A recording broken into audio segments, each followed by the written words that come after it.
such as the Jesuit spun Scottish Rite and related lodges who controlled the oil military-industrial complex. The leaders of the military-industrial complex, or MIC, not only gave these fascists refuge following the war, but also had financed the Nazi war machine itself during the Second World War.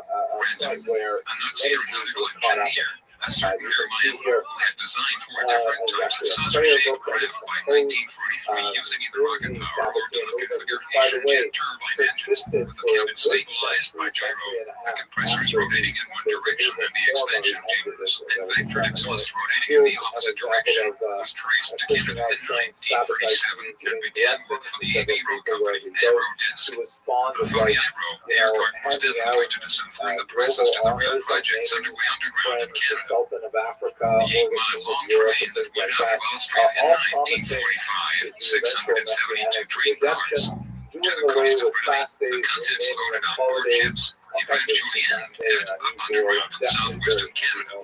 At the same time, over 100 prefab factory buildings were shipped from England to British Columbia. The Nazis had everything before any other country. They had radar in 1933, they had infrared sensors, heavy water, etc. etc. We have been told lie after lie in terms of who invented these things. If anyone in the world had access to any technology, it was the Aryan Nazis. No matter what GM casting or fighter, they would have conquered the world. As you probably know, many expatriate Nazis were given carte blanche, no ideas, and were included in the startup of more than several departments of the CIA in 1947. Departments including genetics and plumbing, with some of the same doctors who had given death camp residents Myanmar, etc. Designer drugs of mind control using the same scientists who had designed methadone and methadone for Hitler's maniac efforts. In 1952, a public stir caused the CIA to shuffle these fat fellows out of town. My guess is to various underground centers that were being built. I have talked to Paul Benoit at length several times on his behalf. You only tell people how they grow their nuts, not why. I asked myself, why would you leave out the reason why they sent him, really? Ian Bennett was addressing Jack Valley concerning his book, Revelations. Brandon, definitive, because you obviously took into Jose Tracy's opinion rather than questioning Paul directly. He's a pilot. He flew over the Dulce area numerous times on his way between Albuquerque and Denver. He took many pictures of the construction going on, and according to Paul, he also took pictures of circular craft on the ground at this site, which, as late as 1973, according to him, had large hangar doors much the same as Lazar's second-hand explanation about the doors at his floor. All the stuff from Area 51 and for a single quote having to do with inertial mass cancellation was moved to Area East St. George, Utah. The most revealing photos and their negatives disappeared in about 1975 when various French UFO experts visited Paul. Also, his house was burglarized and ransacked more than once. In later years, Chandra and drug rage mainly his tour of Dulce when they went down to Albuquerque, the real reason for their travels, to see if there was any more evidence of serious consequence still in Paul's possession that they could grab. And sure enough, he was missing some photos when they left his house. If you even talked to Benoit, you would have gotten a lot closer to having a revelation. Third waste from the underground biogenetic lab. No aliens involved, although that is where humans produce the short-lived Big Eye imitation of aliens comes out in a river canyon about 10 miles below the volume dam. No, an alternative scenario to the above would be the reptilian ray. Aliens are involved, as well as biogenetically constructed beings developed by Illuminati thought CIA-backed scientists working in the Dulce facility, Britain. Although these days they treat it a lot more before letting their gray water back into the environment. That space and others are of course connected by tunnels to Los Alamos. The Ergolan Mesa installation runs by Gillen Alice Springs, Australia for security, etc. Every United States Air Force base has a so-called BORO and is connected to this mobile toll-by tunnel. A group of 41 people led by an individual we will call Rick went to Area 51 in 1989 in a small Buster Watch saucer. They were stuck on Mailbox Road by two individuals carrying automatic weapons and were camouflage totes. One individual popped a can of gas in the aisle of the bus and danced for 3 hours. When they came to their senses, they cut their trip short, returned to Louisiana, and 5 persons got separately regressed using hypnotic regressors that did not know one another and found that during the lost time their memories had repressed similar events. They had been marched off the bus, taken in jeeps to a building nearby, and had their lives threatened by military personnel. In the United States, the group that runs the alien abduction scam can only use some of the hardiest of these short-lived biogenetic bad stories. Short-lived because they have no digestive tract and can survive only about 2 weeks maximum after they are removed from the growing matrix. Then they deteriorate and die. They have no soul and are not considered sentient beings by Tibetan Buddhists. No, one might ask, why would they bother? The reptilian race, the cloned branch, although in addition to the clones, there are also apparently the Orions and Eglayers, reportedly have no digestive tract and thus intake food and excrete waste from the skin. Jim Bennett may have just assumed that, since they have no digestive tract, they had no way of taking in food, and then they were there for government creations, which die after 2 weeks of starving. We be grand, however, that Bennett is right in that, Anyway, according to the the Dawsey rabbi papers, Padua said, okay, human and listen, cattle what we DNA may will be do used is to we develop will almost force him humans to take an and oath. other unnatural living Oath forms. will Brendan, make him the promise Army's mind that he control is unit not must to take well-deserved engage credit in for the veterans Kabbalistic who seemingly teaching go suddenly here crazy, in Padua. killing many He has people to and wait until themselves. he's much The most older. recent event in Killeen, I believe Texas, was that planned for the day before a congressional vote on gun control, hoping to influence Congress with yet another mass automatic killing. Handlers, psychiatrists of each perpetrator's local veterans hospital are involved in each and every case of these mass killings/suicides. Prozac is also involved with each case having been prescribed by the authorities. Handlers in each and every case. A fellow in Canada who killed 12 women at a women's college. A fellow in Stockton, California's Juilliard, etc., etc. Further comments on German Bavarian Nazism, the CIA, the New World Order, etc. Servan Servan, the man who was convicted of murdering Senator Robert Kennedy, and a psychiatrist by the name of Dr. Diamond, who maintained CIA fascist connections. Also Servan's attorney Graham Cooper, who seemingly made very little effort to defend Servan, has CIA fascist ties as well, leading some to believe that Servan was used as a hypno-program Manchurian candidate by a fascist cabal, a cabal that murdered not only Robert Kennedy, but also his brother, President John F. Kennedy, as well. Following World War II, over 2,000 German immigrants to the United States became members of the American Psychiatric Association, which was involved in gun control lobbying. In like the collaboration between the Bavarian Thule Society and the Bavarian Illuminati, and the influx of Thule Fifth column Nazi SS agents into the United States intelligence, with the help of Illuminati-backed oil barons like the German immigrant Aryan supremacist Rockefellers and their corporate oil chemical empires, Exxon, Arco, Sao Paulo, etc. And in light of the deadly intent of both Bavarian societies to establish a New World Order, as Adolf Hitler laid out in his second book, The New World Order, one is to wonder why so many German nationals would join an association that dealt directly with the study of people's minds. This is not to say that Germans themselves are to blame. It is rather the German Bavarian fascists who are behind the New World Order agenda, and especially the Satanist Germanic black nobility families who claim direct descent from the early leaders of the unholy Roman Empire of Germany, which rose from the remnant of the Roman Empire, and which kept Europe in an iron grip throughout the Dark Ages. These were the 13 families who had ruled vast financial empires in Europe for nearly 1,500 years. They are once again trying to take control of the world as they attempted to do the World Wars I II, provoke a global war that will result in the massive single world depopulation of plagues, Asians, Jews, Slavs, and many others, excepting of course for the Aryan elite class. In essence, they intend to finish what Adolf Hitler set out to accomplish. The threat then is from Nazism or National Socialism, whether it be European, British, or American, or whether it be political, corporate, or cult National Socialism.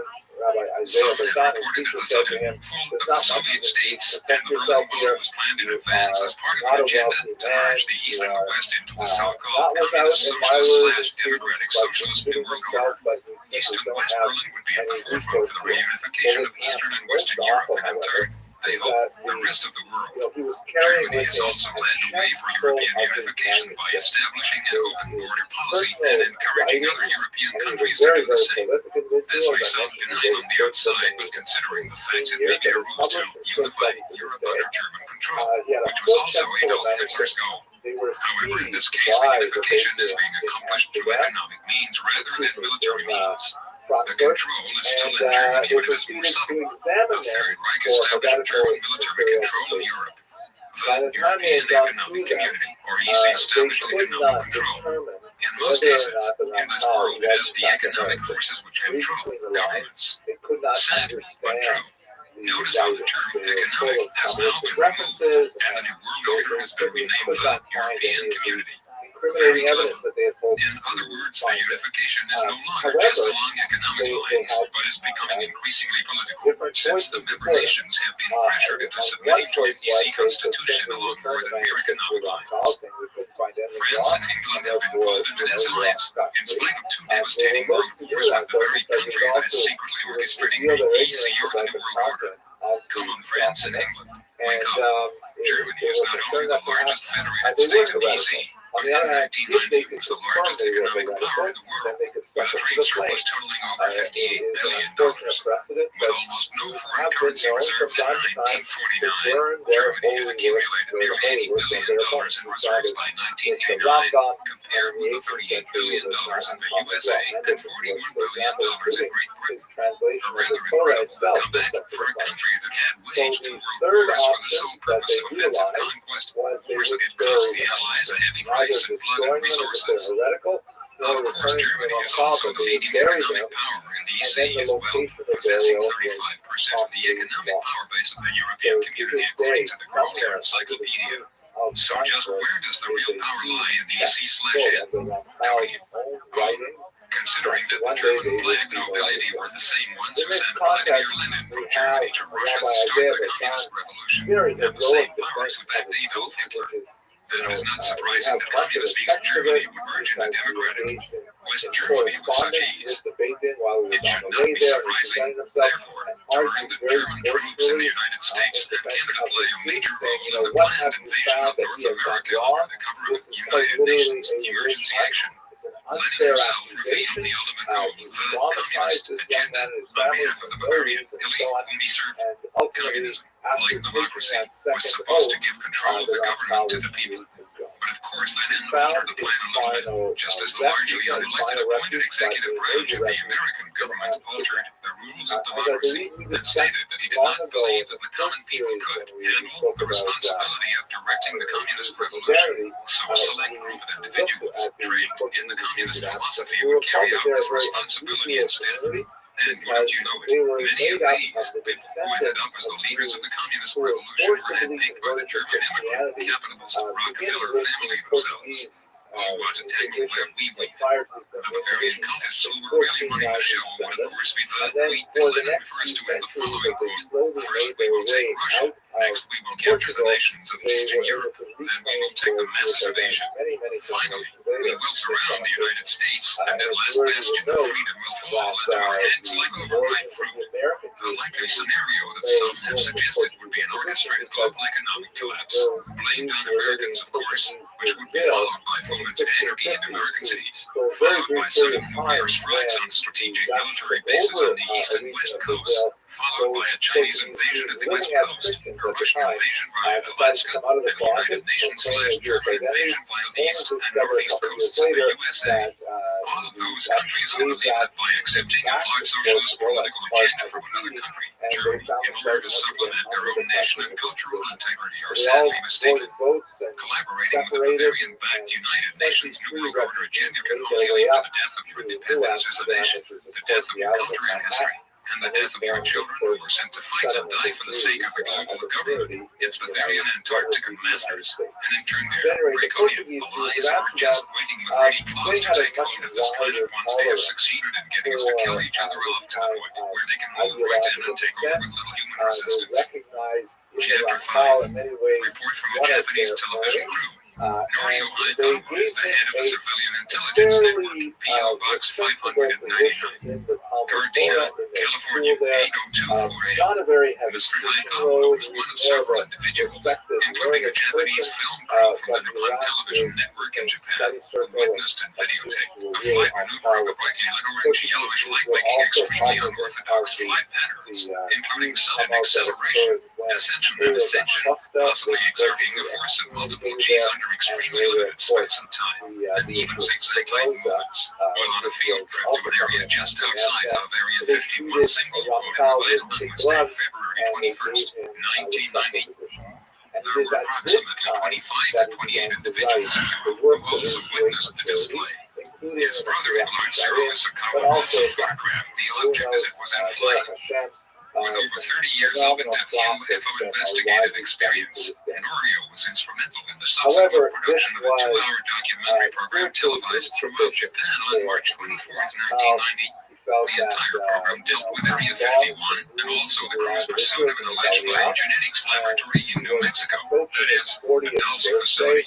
It is his contention that what can only be described as highly intelligent and deceptive ultra-dimensional entities materializing in disguise as aliens are collaborating with the secret world government that is preparing, barring unexpected circumstances, random to ingeniously stage a contact landing to bring about a new world order. Note, this alien-Bavarian collaboration is apparently feigning animosity with one another by pushing for global government so that the world can join together to fight the aliens. As in Vietnam and Korea, where the socialist leaders of the United Nations organization were playing both sides of the chessboard. Any war waged by the New World Order against the Greys will no doubt be an open conflict that will only serve to reduce the population of the planet, which is after all part and parcel of the overall draconian Bavarian global agenda. Another possibility that has been suggested is that the Greys will be made out to be the good guys who need our help to break free from the tall reptiloids and their empire, which have conquered them in the past, or vice versa. Actually, the collaboration between the reptiloids and Greys has been undertaken with the full consent of both sides, and behind the scenes the collectivist reptiloids, the insectoids, the Greys, and the Bavarian secret society lodges are all working together.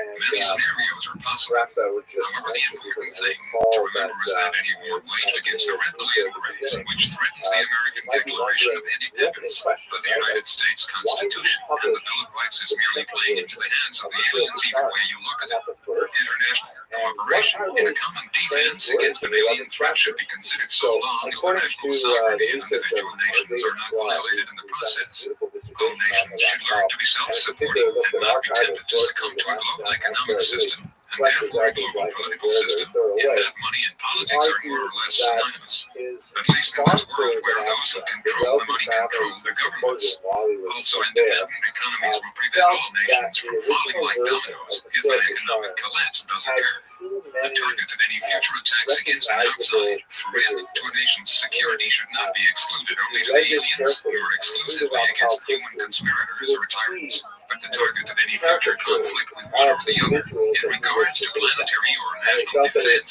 should be directed specifically at those areas where collaboration and interaction between the alien infiltrators and the human collaborators are taking place. For instance, areas such as the underground joint interaction bases of Neuschwanstein, Antarctica, Pine Gap, less than JavaScript, S_F_image_7.htm single quote 537,412 greater than Australia, Alsace-Lorraine MTS, area of French Germany, and of course, and probably by far the worst of all, the underground megacomplex Philadelphia, New Mexico, where the worst life forms this universe has to offer seemingly conquer, conceive and carry out their atrocities against their victims, or those who have been taken or abducted to the base permanently, as well as against their planned and programmed victims beyond the confines of the base who are nevertheless forced to exist in psychological concentration camps imposed on them against their will by the collaboration.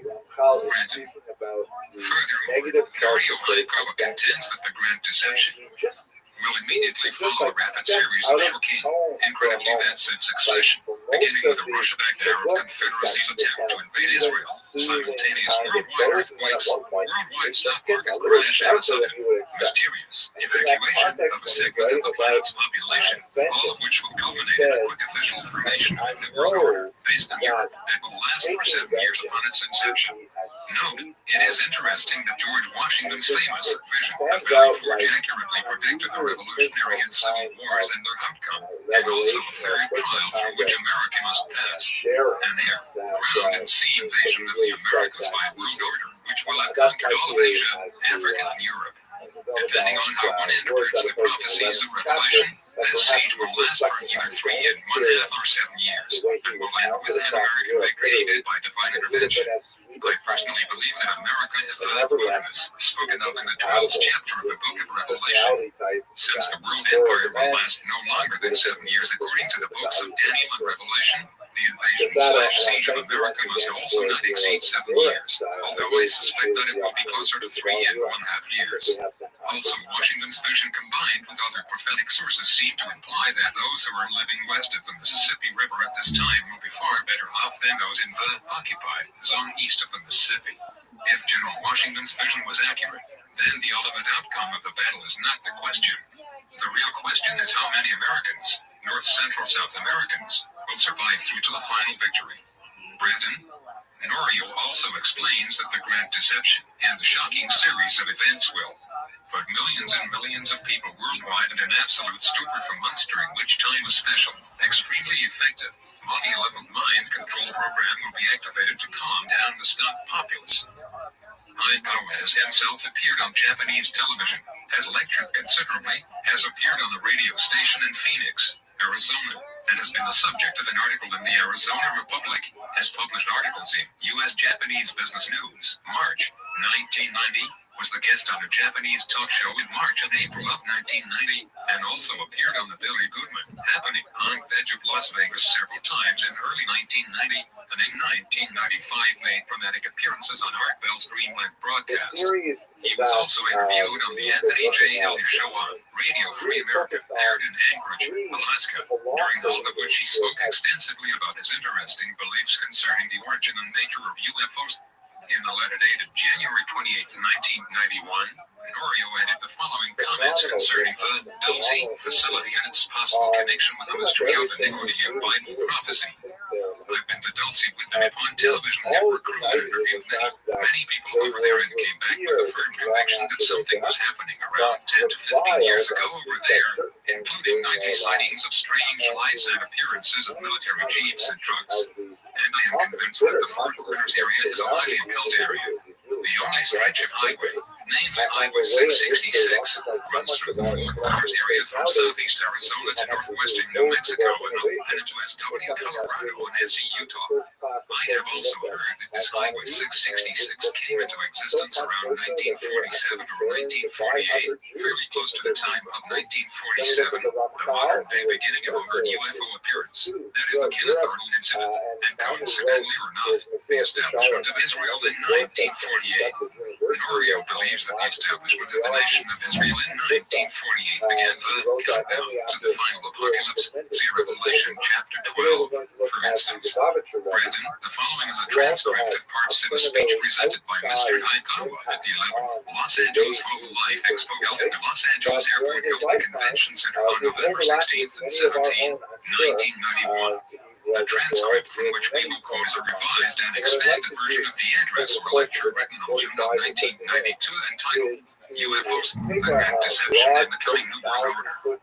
Area 51 is located in the northeastern corner of a vast, desolate stretch of land known as the Nevada Test Site, a large portion of which includes the Nellis Air Force Test Range, but has practically nothing to do with underground nuclear testing. It is located approximately 125 miles north-northwest of Las Vegas and consists of Groom Lake and the Papoose Lake complexes. The presently expanding eastern portion of the latter complexes is known as the S4 site.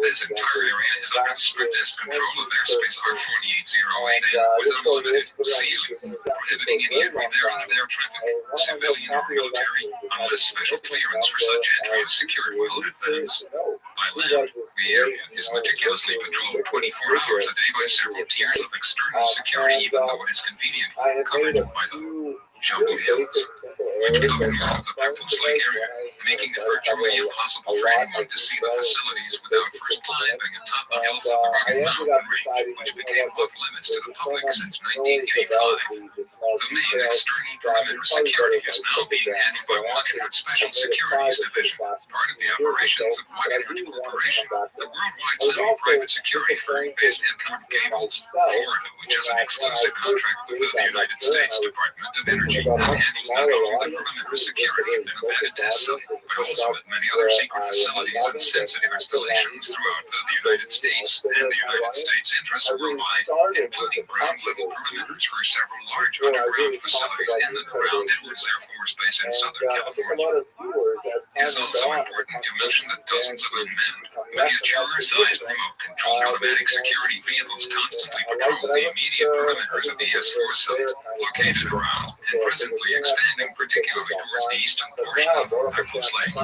These automatic, miniature-sized four-wheel vehicles have been produced by Sandia Laboratories of Albuquerque, New Mexico, exclusively for the Department of Energy. The outer northeastern perimeters of this area, located in the Ticado Valley, come under the geographical jurisdiction of Lincoln County and are relegated to the Bureau of Land Management, BLM.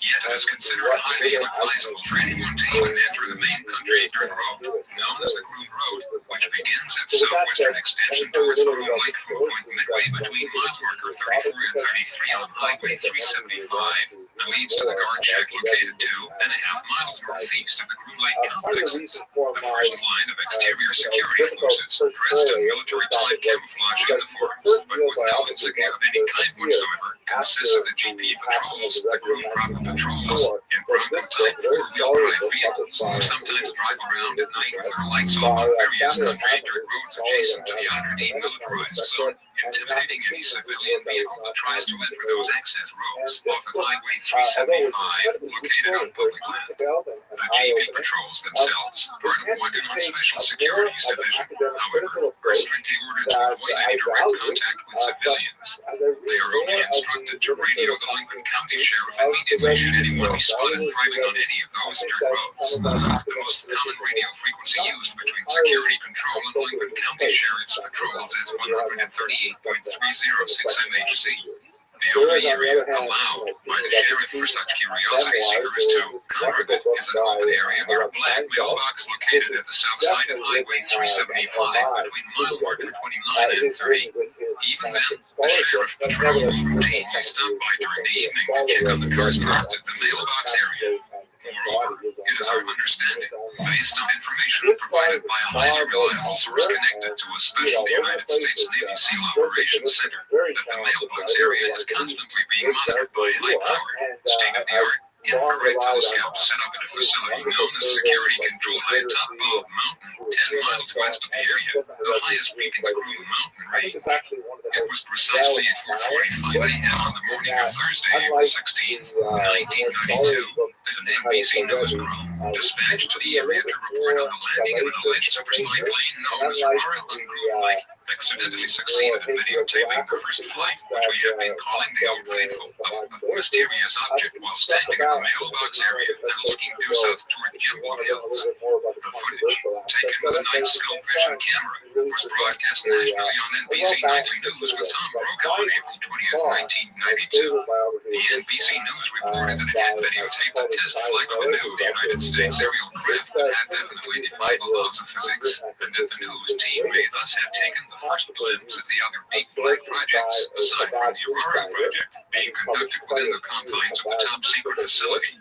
Also, in regards to the ongoing program, it is to be noted that usually a day or two prior to significant test flights, that is, only if the test flight is a significant one, by whatever measure known only to the installation, a vehicle traffic counter is laid on Highway 93 at approximately a mile and a half north of Ash Springs, right before the juncture of Highway 375. The other counter is set up about a half mile or so west upon entering Highway 375.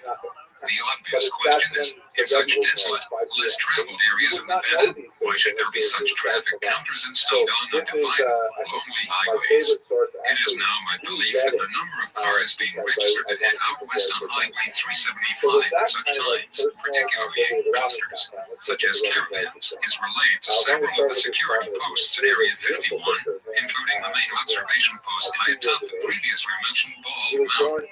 However, it is very possible that they may now have more sophisticated devices for registering the number of vehicles going through the area. The February 21st, 1990 expedition was instrumental in the subsequent production of a 2-hour documentary program entitled Saturday Super Special, televised throughout Japan on March 24th, 1990, which was seen by more than 28 million viewers on prime time. The entire program dealt with Area 51 and also the crew's pursuit of an alleged biogenetics laboratory thought to be located just outside of Dulce, a tiny town in northwestern New Mexico, about 95 miles northwest of Los Alamos. The United States Naval Research Laboratory seems to have a parapsychology research unit that coordinates its research activities with DARPA, the Defense Advanced Research Projects Agency. It is my understanding that some of their activities conducted under the auspices of the Office of Naval Intelligence are being held at locations such as Area 51. ALF, extremely low frequency, wave-emitting devices, scalar machines, electromagnetic beam weapons, and highly defined holographic projections are just a few examples of the many new types of mind control weaponry that the government seems to have developed in the past 3 decades or so. Newest researches on special types of respiratory and memory tampering drugs are part of a growing arsenal that the United States Naval Intelligence boasts to have developed in its own parapsychology.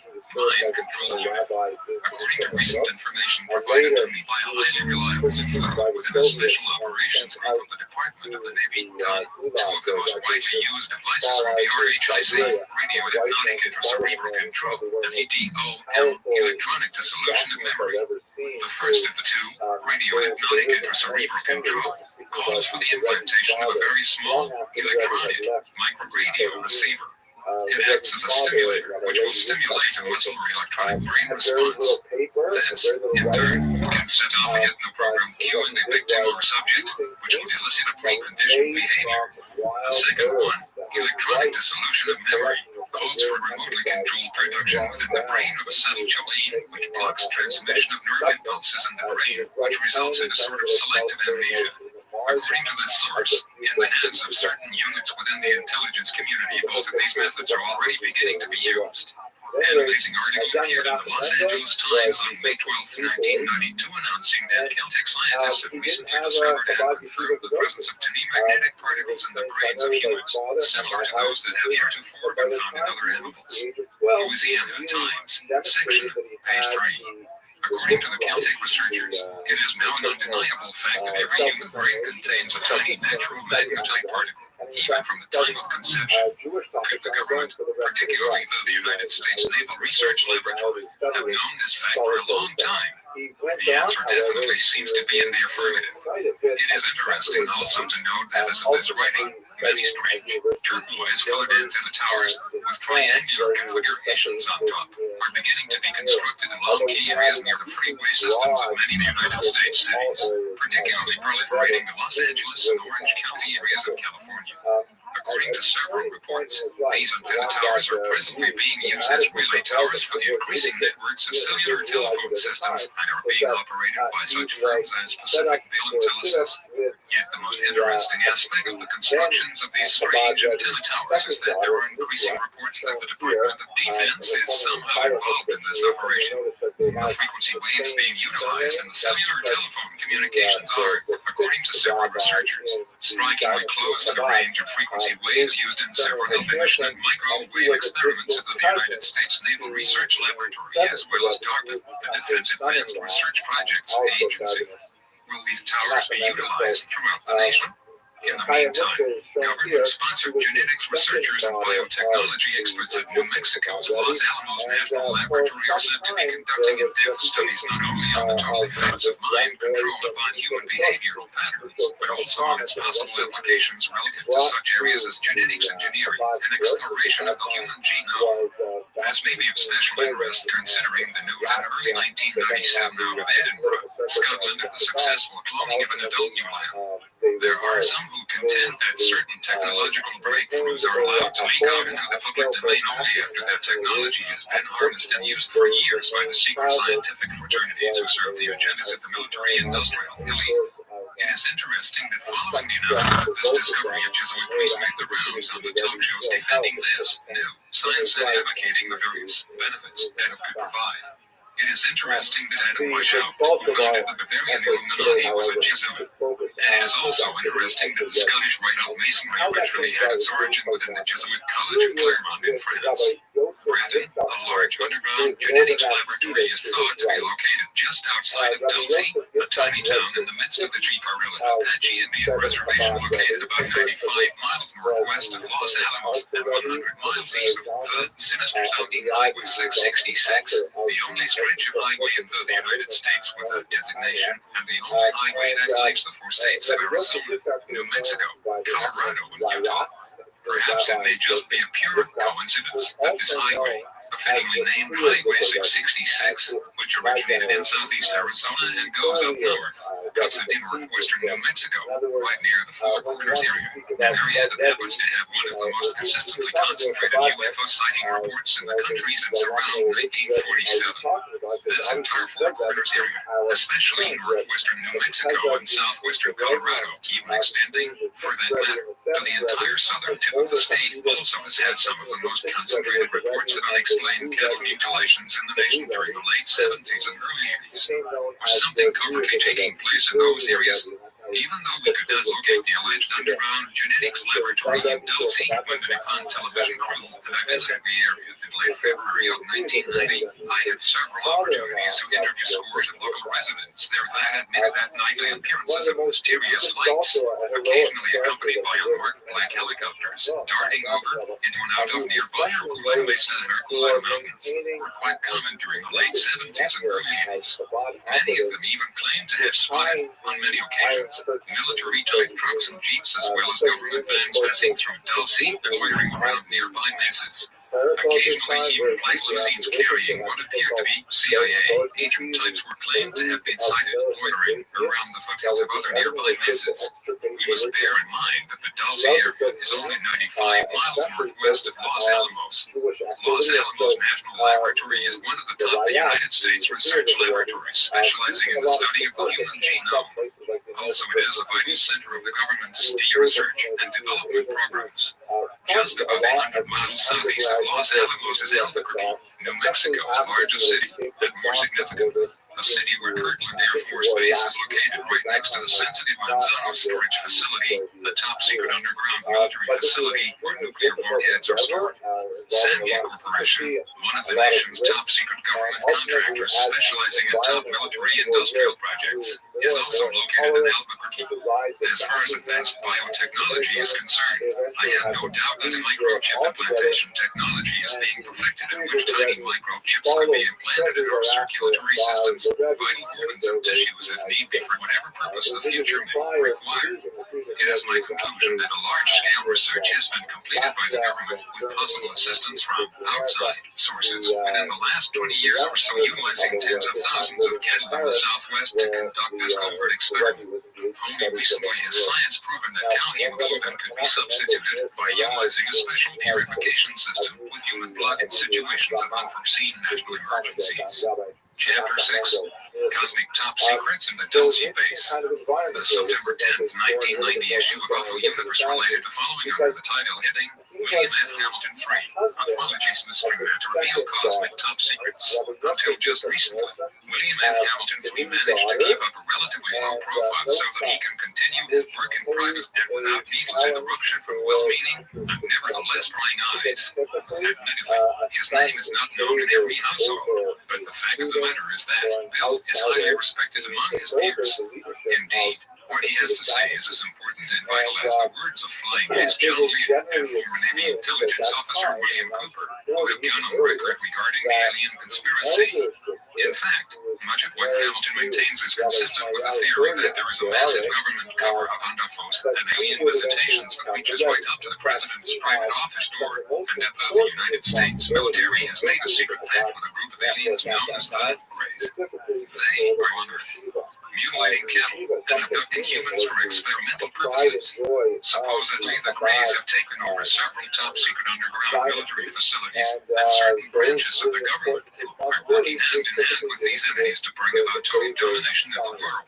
While a second group of extraterrestrials is here trying to protect us. Of a highly controversial nature, many of Hamilton's statements may seem overly private to even his closest associates, not to mention other investigators who refuse to even seriously consider the documentation he's able to present to bolster his case.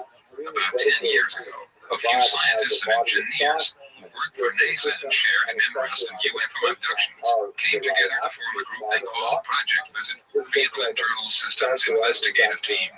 They studied about 130 cases of UFO abductions with the goal of constructing a model of UFOs, their operation, and the entities called UFOs. They found UFOs have bright interior lighting. Abductees undergo a medical-type examination with apparently highly sophisticated equipment. Burns are suffered by many abductees. Time lost from 20 minutes to 3 hours is common. Project Visit member Dr. Richard Niemco described the crew members as 4 feet tall, hairless, gray in color, with no nose, a small mouth, and large slanted eyes. The gray humanoid is emotionless and communicates by telepathy. The Greys have earned a reputation quite different than the Nordic blondes and other reported species. Most of the abductions are done by Greys, and more than one variation of Grey. The Greys do most of the biological intervening on abductees. tans, whites, and blues, that is, grays of other skin colors, gray tan, gray white, gray blue, etc. Brandon have also been reported by abductees. I have personally had some sort of encounter with what I call the whites. They are small with extremely white skin and black, wrap-around eyes, Earth-made saucers. In April 1984, Lieutenant General George Bone, vice commander of the United States Air Force Systems Command, was killed while test flying a secret aircraft over the Groom Lake area, a top-secret facility located about 100 miles north of Las Vegas, Nevada. This facility is designated Area 51. The Systems Command regularly uses this facility to test fly-spy planes, such as the Senior 71 Blackbird or its successor, the Aurora. According to the February 1988 issue of Gung Ho magazine, which ran a feature article on Area 51, some of the craft being flown out at that test facility would make George Lucas drool. In the early 1980s, a radio technician working at Area 51 reported seeing a saucer on the ground. It was some 20 or 30 feet in diameter, he said, and when it flew, it moved silently through the air. The technician also viewed a number of wooden shipping crates marked Project Reliant. The project may have been a foreign route snowbird. Presently, the Air Force is trying to acquire 89.000 acres adjacent to the Groom Lake facility and to place the nearby Groom Mountains off limits to the public. Before and after the TV documentary UFO Killer of Live, there had been talk of an underground alien base located in the vicinity of the Groom Lake test site, known as Greenland. This adds a whole new dimension to the idea of a secret space program and hints at fantastic secret programs that take us more than one step beyond. A friend of mine once moved to Riverton, Wyoming to escape from terrifying mysteries he encountered in New Mexico. He said the locals at Riverton asked him, "Are you here to work on the secret space project out at the jet airport?" Saucers were seen close to the ground in Riverton. One day my friend's truck broke down and he had to hitch a ride to town. A black Lincoln pulled up and a man dressed in black gave him a lift. The dashboard looked like a computer console. The man knew exactly where he wanted to be left off in front of the post office, but my friend had never told him. Alien implants. In 1980, when I lived in Glenville, Arizona, I received a call from my friend Walter Baumgartner, who published a magazine of limited circulation called Energy Unlimited. Walter was a natural technologist. He said that he had started working for a physicist by the name of Paul Bennewitz at Thunder Scientific Labs in Albuquerque, New Mexico. He then proceeded to tell me the fantastic story that Mr. Bennewitz has succeeded in communicating with aliens in an underground base situated near Mount Archuleta in the town of Dulce that was close to the Colorado border and situated on the Chico Apache Indian Reservation. Note, Bennewitz actually stated that he interrogated the alien collective via a computer radio video link with an alien computer terminal by tapping into the alien's ship-to-base communications frequency and using a type of extensive mathematical code to break the alien encryption. He first discovered the signals using specialized equipment he had developed, and later concluded that these signals were also being used to influence abductees who had been given electronic mind control implants. Brandon, he told me that these little gray aliens were abducting and implanting people with a device inserted at the base of the skull for the purpose of monitoring and controlling humans. He said that the government knew about this and was involved with alien activities. He also stated that the aliens feared our nuclear weapons and nuclear radiation. He told me that Paul was working on a weapon that would be effective against these aliens. Interjection by Brandon regarding mind control implants. I know of a person who went to have some implants removed by doctors. The implants were removed via the nasal cavity from the nerve centers of the brain, some of her nerves being damaged in the process. This nerve damage resulted in a near-death experience, following which, when she had awakened, she felt like a new person or that some other identity that had been operating in her was now gone.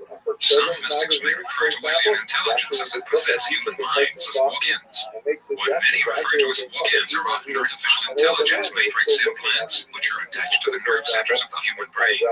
These serve as notes for an alien collective in a parasitoid capacity, allowing the aliens to physically utilize the human subject after an altered state of consciousness has been induced, and the human subject's individual consciousness is incapacitated. This transfer to the altered consciousness often occurs at night. Also, both malevolent and relatively benevolent otherworldly cultures often induce within human subjects one or more altered personalities which are taught or programmed to work and operate in the other realm.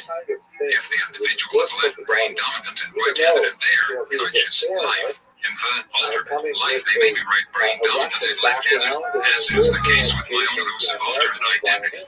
Other than saying that humans have one brain with two hemispheres, it would be just as legitimate to say that we have two brains and one cranium. In many cases where more benevolent humanoids are concerned, the individual may have flashes of memories of a double or alternate existence where they interact with external, subterran, or even other dimensional humanoid societies, often in an intimate capacity, and in some cases even serve as starship crew members or pilots.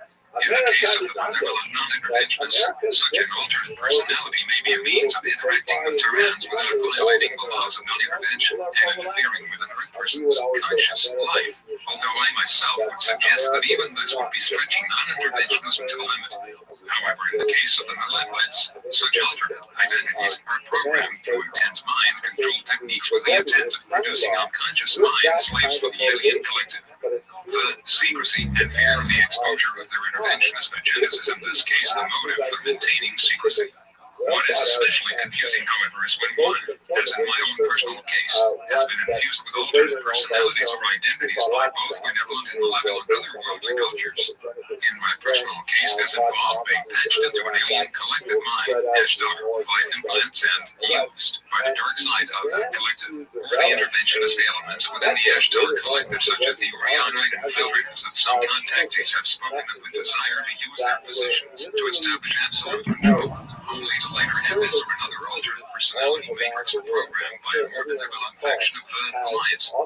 This more benevolent faction would either be involved with a separate federation, or it would be a faction that is part of the collective itself, yet which is involved in an ongoing conflict with its darker side, a faction which is opposed to the interventionist control agendas of the infiltrators. One cannot comprehend the significance of the psychic battles that could rage through a single human mind until one has been caught in the crossfire between two opposing alternate personalities, one of which is an individualist and one of which is a collectivist, that are slugging it out for dominance of one's unconscious existence. The best one can do in such an event would be to try and retrieve as many suppressed memories as they are able, sort the whole mess out, and assimilate and take conscious control of those thought patterns that will be most beneficial to them and eliminate the harmful thought patterns. I will not deceive you. Such a process can be very painful at times. After all, it is the root individual consciousness of a human being which has the final say as to just WHO that person is going to be based on the universal law of free agency. For those of you who are reading this and who feel that they may have been programmed with an alternate alien personality which is activated during alien encounters, I will say for an absolute fact that according to universal law, this collectivist alternate personality must submit to the demands of your conscious will. Anything else would be a direct violation of the non-intervention laws. Even without the assistance of alien psychotechnology, certain psychiatrists are fully aware of how easy it is to hypnotically induce an alternate personality within a human being. If they had access to the suppressed mind control techniques that have been used by certain intelligence agencies and occult fraternities. Random underground bases. On April 1st and 2, I spent 24 hours visiting with John Lear at his home in Las Vegas. He took out a stack of papers and had me peruse them at my leisure. His study room had walls covered with aircraft photos and certificates. There was no doubt in my mind that John loved flying. John is a soft-spoken individual, and frequently, while visiting him, I have watched him putter in the garden. We discussed Area 51. John had some long-distance photos of the Groom Lake facility. The one thing that stood out in one photo was the radio telescope pointing straight up in the midst of a group of buildings. The scope was probably tracking any overhead spy satellites. He showed me the reference in the February 1988 issue of Gumbo magazine that insisted that spacecraft were being test flown from this facility. John remembers that the Greys had a base under the Groom Mountains. This is the one we believe is called Dreamland. One of my sources, the leak, says DREAM is an acronym that stands for Data Repository Establishment and Maintenance. John told me the story of Mr. K, whose son Robert was trapped inside a droid human alien underground base in Utah. This Robert had apparently worked at Dulce Base at one time. Mr. K felt like he was being given the runaround by the military in his attempts to locate his son. I learned that there were a few technical people who worked at Sandia Labs in Albuquerque who were interested in alien activity. One man I talked to, CR, knew a mysterious Colonel Ronald Blackburn, who was reputed to have said that there were 600 aliens at the Groom Lake facility in Nevada. CR had investigated a UFO crash near Gallup, New Mexico in 1983. This one was also investigated by Tommy Roy Bland. I heard of Colonel Edwards at Albuquerque, who knew the FOC agent Richard Doty, both of whom worked with Paul Bennewitz in his investigations of the alien activity taking place at the Dulce base. Brandon, Doty had talked to some investigators about the government cover-up. Why? I don't know. Weird Happenings AT Dulce. On April 19th, 1988, my wife and I arrived at Dulce, New Mexico at about 4:30 p.m. Dulce was a beautiful little mountain town sitting at an elevation exceeding 7,500 feet. There was still snow on the ground by the Best Western Motel. I checked into the motel and called Gabe Valdez. He came over to see me about 9:30 p.m. We talked about UFOs and the cattle mutilation. He said that he had not seen any mutes since 1981 to 82. I had him read a letter written by Richard Doty in which Doty denies all involvement with UFO secrecy. He said Doty wasn't telling the truth. This proved true because Doty started talking again. He told me that Doty wrote a report that stated that Paul Bennewitz was being investigated. Later, Gabe offered us a ride around Dulce. He took us in his patrol car and showed us some of the routes. He said he saw glowing orange-lighted airships flying silently around the area frequently. He never saw these airships in daylight. We took a look at the Gomez Ranch, site of some of the mutes that took place in 1978. We asked about Bennewitz's belief that there was a secret underground alien base in the area. He said he believed about 80% of what Bennewitz said concerning alien activities in the area. He definitely seemed to think there was a base in the area, but his idea of where it is located was different than plausible. He thought that the base might be south of Dulce, closer to the Gomez Ranch. He said he had not found any entries to the base. He had found landing tracks and crawler marks near the site of the mutes. He invited me to come back sometime and climb Mount Arguello. Someday I would come back to Dulce, but I had no idea when. A lot started happening in October 1988. I started investigating the case of a couple who had gone up to a plateau on the south side of the Tatacabi Mountains, outside of Edwards F. Brandon, not far from my house. At 2 in the morning, they witnessed a large flashing orb come up from the ground and rise slowly into the sky. They experienced about 2 hours of missing time. Under hypnosis performed by a local hypnotherapist who had taken an interest in UFO abductees, we had found that the man recalled having been taken to an underground facility. He kept mentioning the Colonel. Chapter 7. At Dulce, Vanguard, and Deep Springs. It has been fairly well established that the Dulce, New Mexico network is the largest and most significant alien reptilian/gray based network in North America. However, according to one source, there is also another nest near Deep Springs, California. This Dulce connected base, because of its proximity, may pose an even greater threat to the humanoid residents of the subterranean network who have major city complexes below California. Mount Shasta, Panamint Mountains, 29 Palms area, etc. These colonies are reportedly being contested by Draconian Vanguard positions near Lakeport, Oakland, Mount Pleasant, and Deep Springs, California. On the other hand, some of the non-interventionist Nordic cultures reportedly have their own forward positions near the Four Corners or Colorado Plateau region, where the reptilian/grays have their major center of activity. Then there are other areas between the two sectors, between the Andro-Pleiadian bases centered under Death Valley and the Draco-Orion bases centered under a base or the collaborators. There are basically 3 alien networks at work on Earth: the Anti-Grey Nordic Federation factions, the Anti-Nordic Grey Empire factions, and the Nordic Grey Collaborators, which would also include those Terran intelligence agencies and occult lodges who are involved in the collaboration for whatever motive. Even within the collaboration, there is a great deal of struggle over whether the humanoid or reptilian agendas should have the upper hand. Within the collaboration itself, speciesism, akin to racism, exists at certain levels. So in spite of the species' prejudices, the collaboration continues nevertheless because of a marriage of convenience. In other words, the Greys want to take over the planet and impose a slave society to ultimately serve their empire, but they need the Illuminati's international economic connections to do so. And the Illuminati wants the same thing, but they realize that they need the alien mind control and abduction technology to accomplish their goals. So then, it is more of a love-hate relationship. They collaborate in order to set up a planetary government. However, both the humanoids and reptiloids are constantly plotting for the time when the world government arrives, so that once it is established, they can move in and take full control and expel the necessary collaborators. The humans doing away with the Greys, or the Greys doing away with the humans, or whatever the case may be. For instance, the Illuminati might negotiate with the Greys while at the same time develop steam weapons to potentially use against them. On the other hand, the Greys may continue negotiating with the humans while at the same time implanting microelectronic mind control devices in the human agents with whom they negotiate in order to ensure that they remain under alien control once the planet succumbs to the New World Order.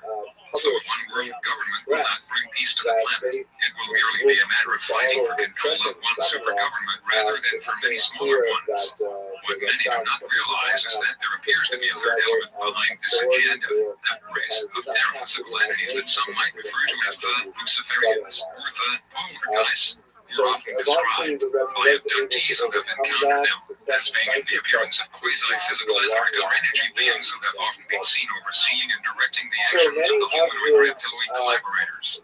Although it might sound simplistic to imply that this cosmic battle is essentially being fought between the Nordic bases near Death Valley and the Grey bases near Arcola Mesa, the true fact of the matter is that when we are dealing with multi-level subterranean systems, the border zones are a little more complex than on the surface, where we have obvious horizontal borders between countries. In interplanetary warfare, the battle lines are horizontal, vertical, and in some cases interdimensional. The battle would be one that is being waged above, below, and within our society, even though the outward manifestations of that war might not be immediately seen for what they are, unless one is aware of the real conflict behind the scenes. There are also indications that at least certain factions of the NSA MJ-12 CIA aviary agencies have defected from the neo-Nazi world order agenda of joint interaction with the reptiloid/Greys and are now waging war with the same. Recently, a researcher with the Nations Kansas was approached by the family of the United States intelligence worker Oates, by the name of Tucker, who had disappeared mysteriously. Her family was concerned and frightened as they had discovered in a personal locker of his several papers describing intimate details of activities surrounding the Nazi, New Mexico, and Nevada escort, etc. underground installations. Several of these papers are reproduced throughout this present work. Among this large stack of papers was hidden the following letter, which was still secret.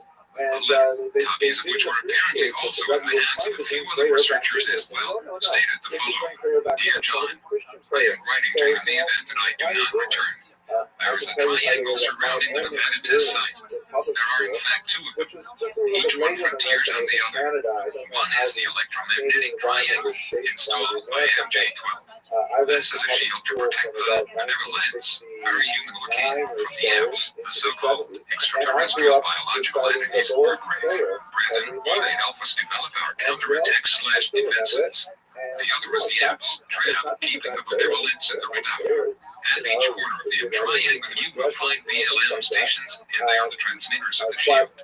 Facing each one of these is an transmitter. There are many of these standoffs throughout the world. It is important that you do not interfere by attempting to destroy one of their surrounds. They would be able to double up somewhere else and overthrow that position. Once the link is overthrown, our support team will fail. Therefore, our extension is deliberate on our part. We are like the Chinese. We can't out technology that we can outnumber them, especially since they can't breathe here and it is too far for them to go back home without our help. Many of our triangles are roses to keep them overextended. They can't get out of our solar system because our electromagnetic field at this time, Brandon, is the wrong frequency for their propulsion system to work efficiently. This explains why the M's cannot commit more vehicles to our solar system. There have been comments among some contactees to the effect that occasionally the solar system passes through areas of differing electromagnetic variations as it moves in and out of cosmic energy streams that flow through the universe like a vast universal electromagnetic circulatory system.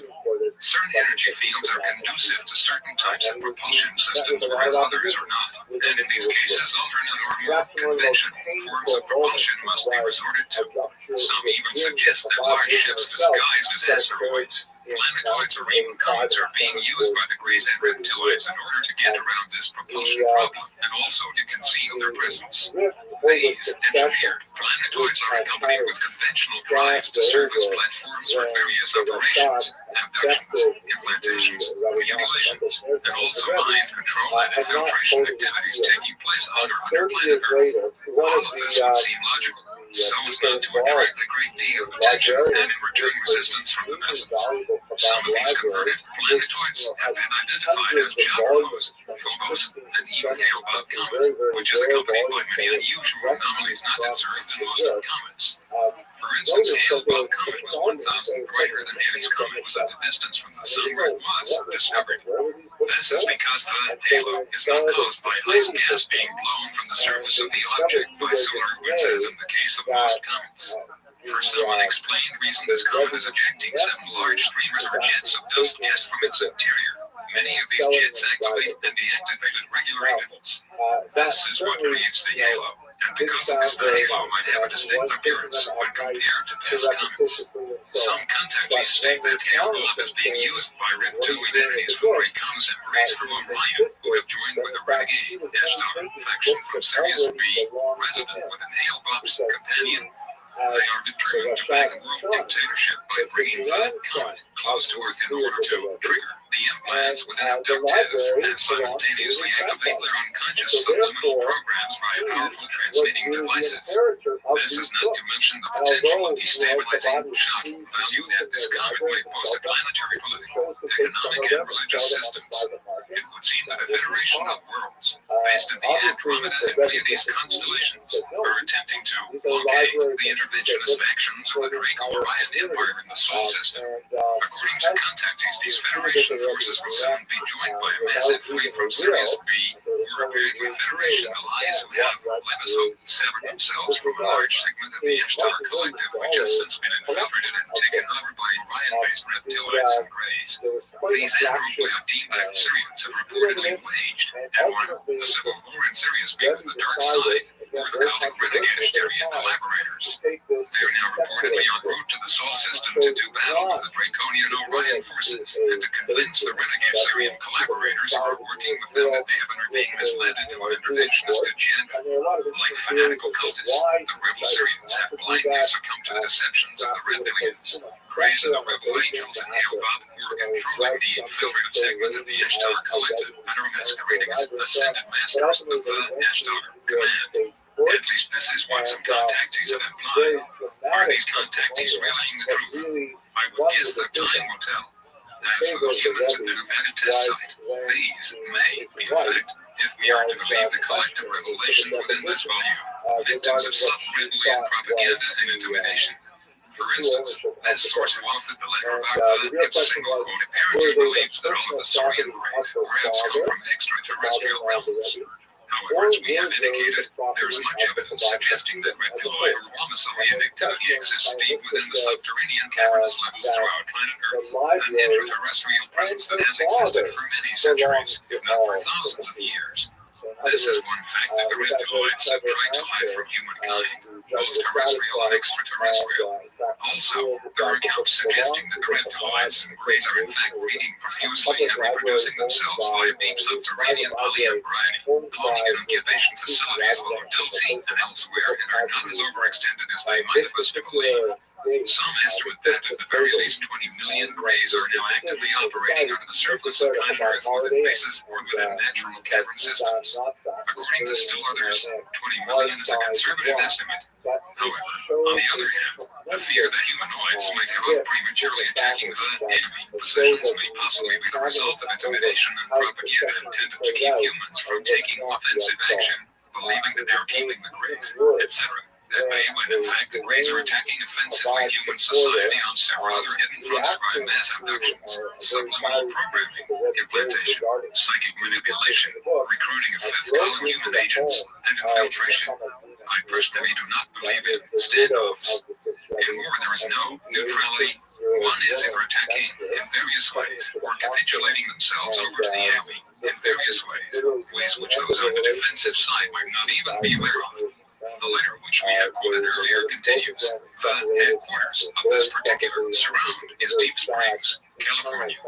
At this location, one can find a school for communist homosexuals who have defected to the Eps in exchange for a cure for AIDS and a promise to their own little world, including reproduction via cloning and artificial wombs. Their sperm fertilized eggs taken from Antarctica. You will not likely see the hybrids hidden inside the mountain unless you have sterling binoculars. Some of most of them appearing relentless mercenaries are also there. 9 Soviets were there at the same time Soviets were at the NTS. They were there in the hopes of talking them into defecting back to our side. We are still hopeful.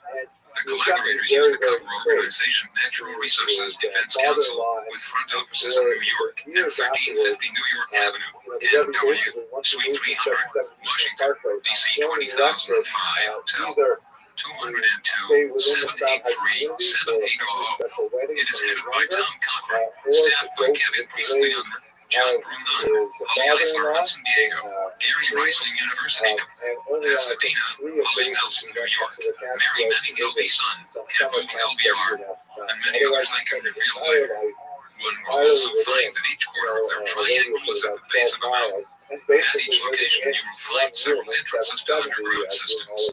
Do not attempt to enter unless you wish to become liquid protein. You may, however, harass the Eps to other corners by placing a large magnet on the vaults. Placing a magnet on the other 2 entrances of each location will not affect anything. This temporarily interrupts their communications with deep strings until a collaborator team comes out to see what is going on. If you place a large magnet on this entrance, it is a large computer near the surface. You can hear it. It will affect an immediate interruption. So, you can take it off in a short time, 1 hour, and take it with you. They will still have to come and reset the system. If you plant magnets camouflaged like rocks around these entrances, the Eps won't come out and the sellouts won't be able to find them. The Eps are also allergic to high concentrations of sugar and apparently other substances with the left-hand atomic spin. It has been blamed. Granted, you will find that at 2 locations I have poured sugar around their exits. Always wear magnets near these locations. They interrupt the Eps sense of direction due to an internal compass much like those found in migrating birds, similar to our loss of balance when our eardrum is affected. Please wait until I have returned. If you have an airplane, I would like to take aerial photos. We can photograph them together. Our Alliance crest, symbolic of the M shield, and our sign/mark/graffiti is enclosed. Do not reveal them or else everybody will use them and you won't know the real from the pseudos. You do not know me. I do not know you. This is not for public dissemination. Zealots may disrupt the balance before the end day. Another researcher by the name pseudonym of Jason Bishop has revealed that John, to whom the letter was addressed, is none other than John Lee, who himself claims many connections with people in the know go right to the top. According to the letter, both the Nevada test site and deep springs are areas of conflict between the United States government, Nordic Alliance, and the Socialist Reptiloid Grey Alliance. In this context, socialist could indicate either National Socialist or Global Socialist. Both hold the same basic philosophies of tyranny, yet different methods for bringing them to pass. Both have the same roots and are apparently twin pincers in a deadly Machiavellian game that is being carried out by the Bavarian Illuminati, which backed the communists by sending Lenin from Germany to Russia to incite the Bolshevik Revolution, and the Bavarian Thought Society, which backed the Nazis by grooming Adolf Hitler for his part as Nazi dictator. Yet most importantly, it is being orchestrated by the international black nobility, banking cults that have kept Europe under their financial grip since around 500 AD. These are the same bankers who claim direct descent from the royal families of the ancient Roman and Holy Roman empires, families who have ties to both Bavarian cults, Thumb Illuminati, and in turn with the aliens. Jason Bishop also released some other information he received by way of John Lear from the individual whose letter we've just quoted. According to Lear, the author of the letter was actually a security officer at the test site who had called into the Billy Goodman talk show, Edge Radio, Las Vegas, Nevada, on a few occasions, before Goodman went to Southern California to take over a more lucrative talk show position. This person used the codename Yellow Fruit, which he claimed was actually the codename for a top secret security division that worked at the site with which he was involved. It also sent to Lear a copy of the Benevolent Teachings. The Benevolence are reportedly working at the test site with MJ-12 and are belong north of Durario Line people. I would personally guess that the Benevolent Ones are members of the Extended Andropoid Federation and Dora members of the Subterranean Telosian Guardi Alliance, which has maintained ties with the Ishtar Collective, or in this case, the non-collaboration faction of that collective. The benevolent teachings, not limited to the below, were identified as follows. Discourage non-preparatory sports, activities that cannot be used in non-sporting life, motocross, auto racing, skateboarding, roller skating, football, baseball, hockey. Also discourage processed sugar, recreational carbohydrates, recreational fluids, white bread. Encourage non-ceremonial lessons with the major religions and preparatory sports, activities that can be used in non-sporting life, swimming, running, hiking, martial arts, survival arts, teach your children. Forbidden alcohol, illegal drugs, nicotine, recreational drugs, unjustifiable homicide. Must avoid weakness. Evil grows in weakness. Execute evil prisoners in order to help other prisoners. Editor's note. Another possibility that might be interjected here is to establish a completely secured underground prison cave and place all of the worst offenders there and leave them to themselves to either work out their problems or destroy each other, whichever they choose. Brandon. Must quarantine contagious disease. AIDS. Victims humanely. Show strength. Stop illegal drugs. Stop destruction of environment. Stop pollution. Use nuclear power. Study Bill of Rights, biology, computers, economics, geography, history, Latin, mathematics, philosophy, survival skills, United States of America's Declaration of Independence, United States of America's Constitution, vocational skills. Yellow Fruit also provided coordinates for the electromagnetic triangles he referred to in his letter. These include small bullet 8-37, 22, 30, E117, 58-0, small bullet B-38, 21-0, E115, 35-0, small bullet C-35, 39-0, E114, 51-0, small bullet C-Map here, small bullet also Yucca N37-0, 30, E116, 70. The following information from William F. Hamilton III describes further details of the Yellow Fruit account, including claims which the Nevada test site agent made over the air during the few interviews which were heard over Pledge Radio's Barry Goodman talk show. It is also interesting that CON 12 member Michael Younger, who was given lectures on the Nazi presence within the Rockefeller-backed oil companies, Nazi war criminals, and their families who were smuggled into America following World War II and given refuge within the Rockefellers' corporate empire. The plans the Nazis / Bavarians had for selling out the planet to the aliens in exchange for 1/4 of the New World Order, and a massive Nazi child abduction and satanic ritual sexual abuse and weird ring operating within Arco, etc. Or at least was at one time also a worker at the Nevada test site. This suggests that COM-12 is intimately involved in the counter-offensive against the Greys. Yellow Fruit revealed that a conflict was going on between the benevolent ones and the obscene, that now the benevolent ones had gained the upper hand at Greenland, where he said a contingent of 37 benevolent ones were stationed and where 3 imps were held in captivity. Bizarre. Science fiction. Yellow Fruit knew a lot about the test site area. I resolved to go to the location he gave of the installation in Deep Springs, California, and then on to visit Matt at the Range and Bar and Grill to make contact with Yellow Fruit, a name for the first level of security force at Area 51, and also the name of an old Army CIA unit. The second level of security he called Sea Spray, and intimated that you would have an encounter of the unpleasant kind if you ever met with them. Callers to the Billy Goodman radio happening had already organized trips to mile marker 29 and 1/2 on Highway 375, where a dirt road left the highway to intersect the road to Greenland. There was a heavy black mailbox on this road, which identified it. I got to Rachel early one October morning and left my card with Matt at Rachel's Bar and Grill to pass on to Yellow Fruit. She knew him by sight. I then inspected the dirt roads where people stood to observe the test flights. I had already interviewed 4 witnesses by phone who testified that they had seen UFOs over the Green Mountains on certain nights in the same area they were seen by John Lee. I made a second trip to the area in late October where a public group visited Rachel, and that is when I saw the mysterious Yellow Fruit in the cafe. He later called me on the phone. I left him with a copy of my book, Alien Magic, and he remarked on the research I had done concerning the search for underground bases. According to Yellow Fruit and others, there are underground bases and tunnels that conceal the activities of the aliens and secret government projects. One more notable and vetted test site, Area 51, Groom Lake, Greenland, underground facilities, aside from reports that Delaware, Utah serves as an underground link between Greenland and Dulce, there's the added claim that another underground link exists further south, at Page, Arizona. Anyone who has been to the Glen Canyon Dam, like Powell, could easily observe how the dam might be used as an entrance to such a base, and how a large hydroelectric facility might power the base operations.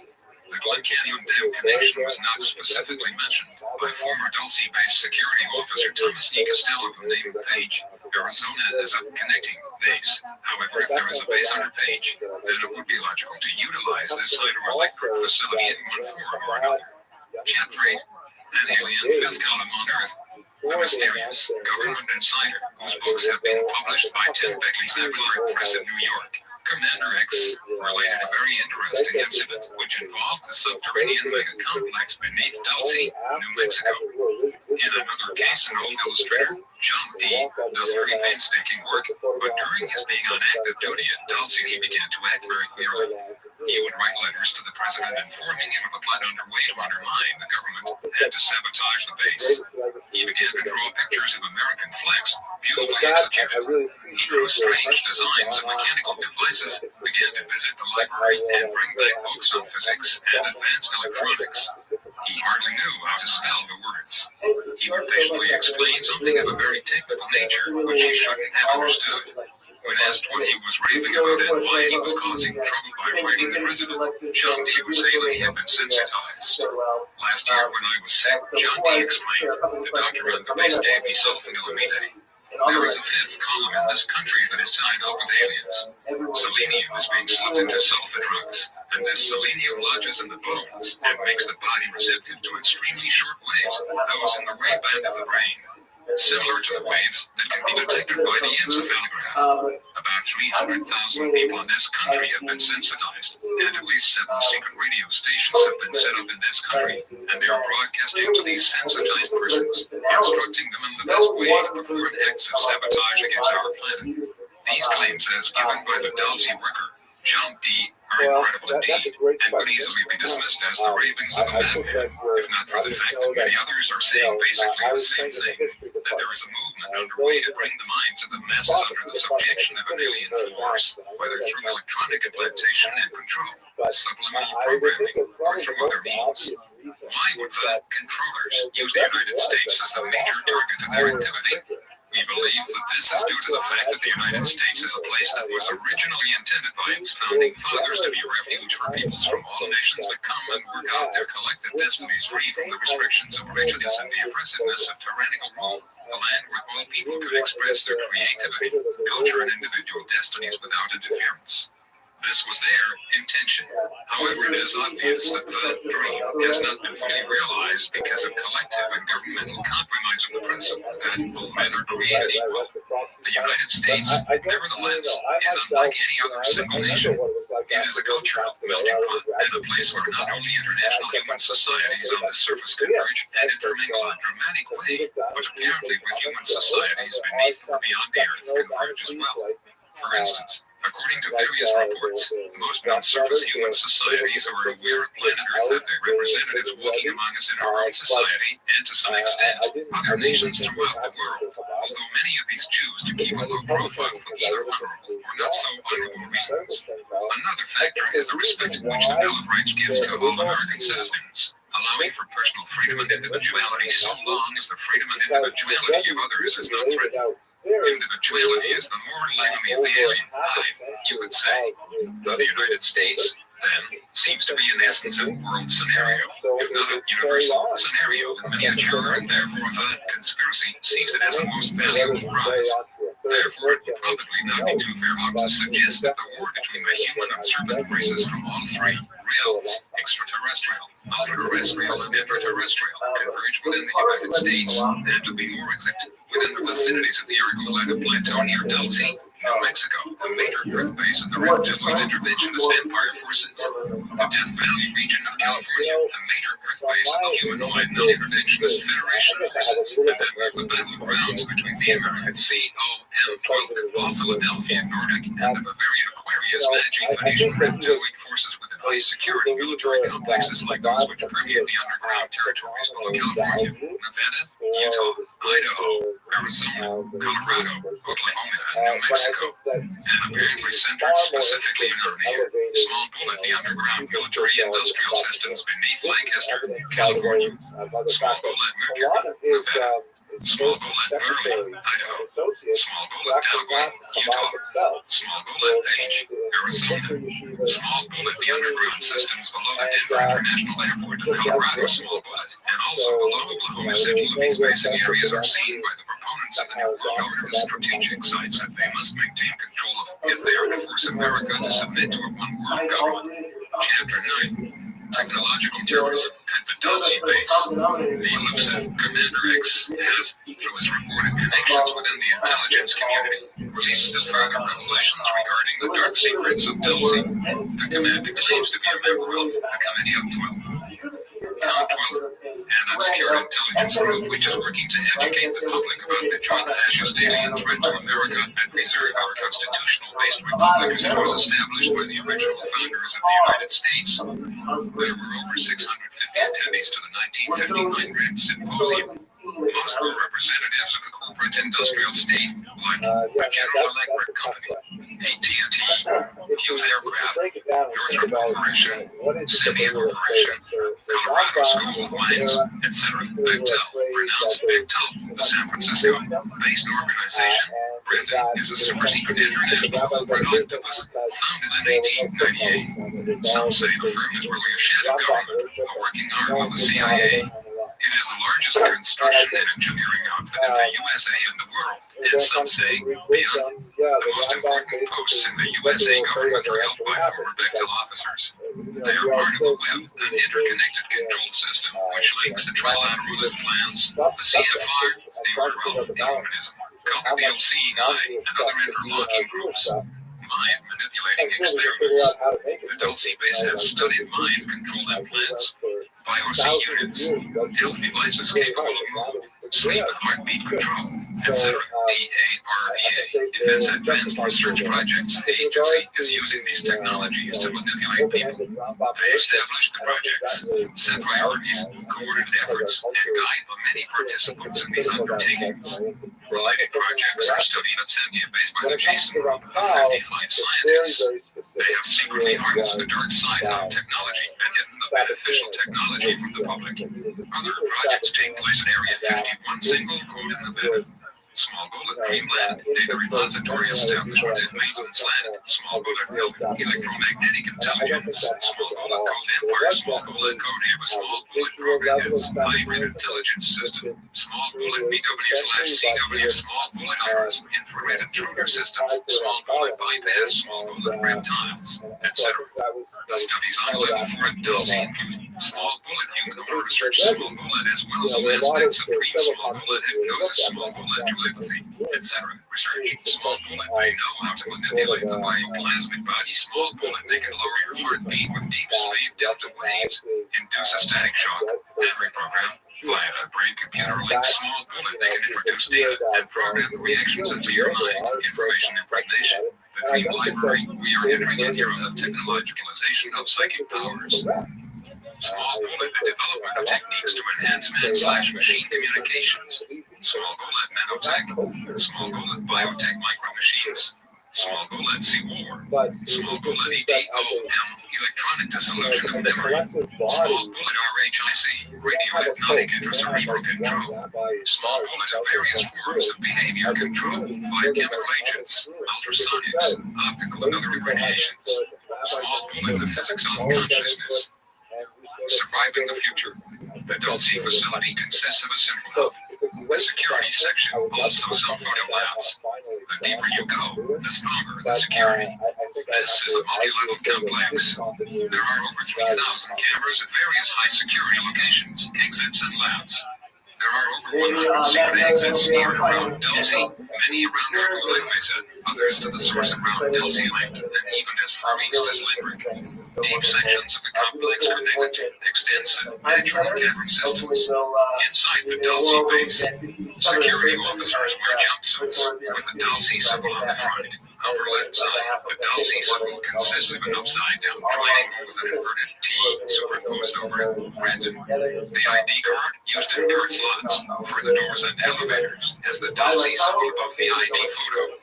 Government officials use cards with the Great Seal of the United States on it. The code of the LC9, the New World Order, 13, single quote 666, single quote, the Phoenix Empire, single quote 9, single quote, Illuminism, one out of many, and so on. The Phantom Board, above the law. Most meetings of the Dulce Board are held in Denver and Taos, New Mexico. A former United States senator has full knowledge of Dulce.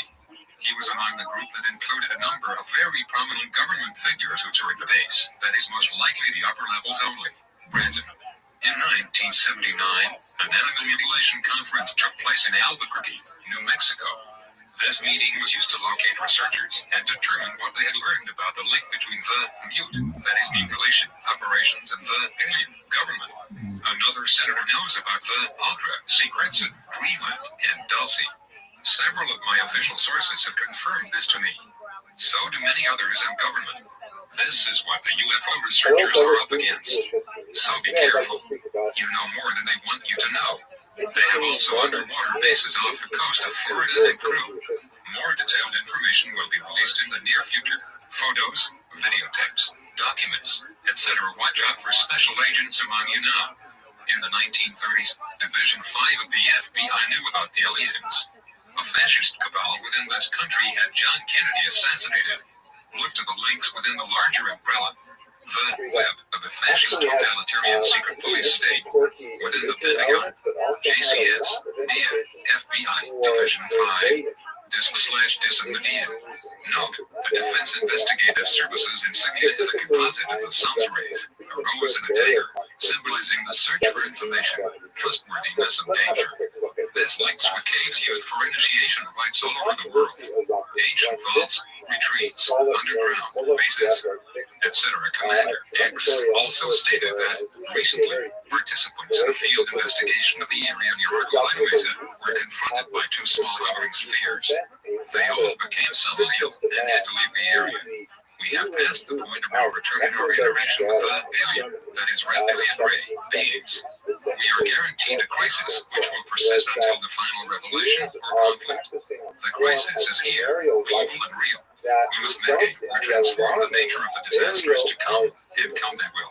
Knowing is half the battle. Read the book, The Cosmic Conspiracy by Stan Dale. Chapter 10, The Deep Dark Secret at Dulce. BFUE.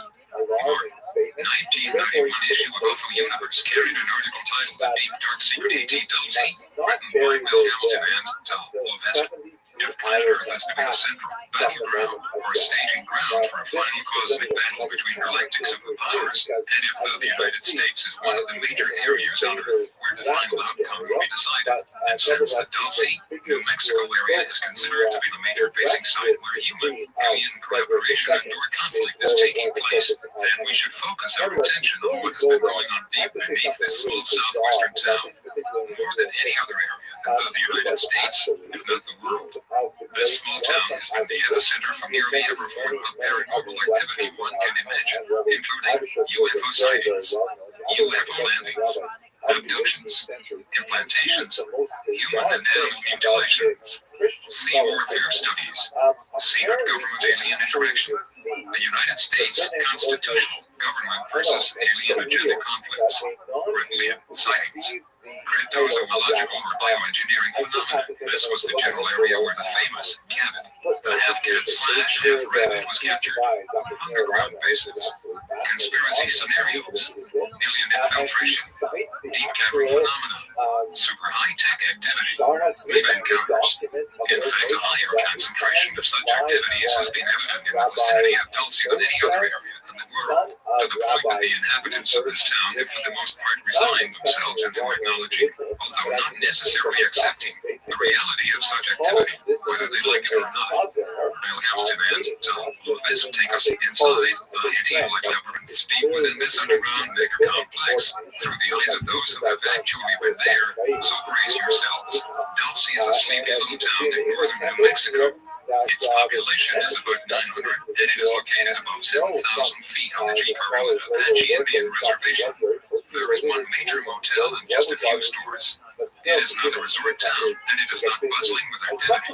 Yet, according to a few outsiders, Dulce harbors a deep, dark secret. That secret is said to be harbored deep below the tangled brush of Arcoleres. That secret involves a joint government alien biogenetic laboratory designed to carry out bizarre experiments on humans and animals. New Mexico State Police Officer Gabe Valdez was drawn into the mysteries of Dulce when called out to investigate a mutilated cow on the Northwest Gomez Ranch in a pasture 13 miles east of Dulce. Gomez had lost 4 cattle to mutilations between 1976 and June 1978 and several more in ensuing years. Brendan, when a team of investigators, which included Tom Adams, arrived from Paris, Texas to examine the site of the carcass. Curious as to how cattle were being selected by the mysterious mutilators, an interesting experiment was conducted on July 5, 1978 by Valdez, Gomez, and retired scientist Howard Burgess. The three penned up about 120 of the Gomez beef cattle and moved them through a squeeze chute under an ultraviolet light. They found a glittery substance on the right side of the neck, the right ear, and the right leg. Samples of the affected hides were removed as well as controlled samples from the same evidence. Some investigators attribute the mutilations to aliens from UFOs. Sightings of strange lights and other aerial phenomena have been reported in many areas where the cows have been found at the time of the reported mutilation. UFOs have been seen frequently around Dulce. I arrived in Dulce on April 19, 1988 to visit with Gabe Valdez and to inquire about the sightings, the mutes, and the rumors of an underground alien base in the area. There was still snow on the ground by the Best Western Motel when I checked in and called Valdez. He made an appointment to see me at 9:30 p.m.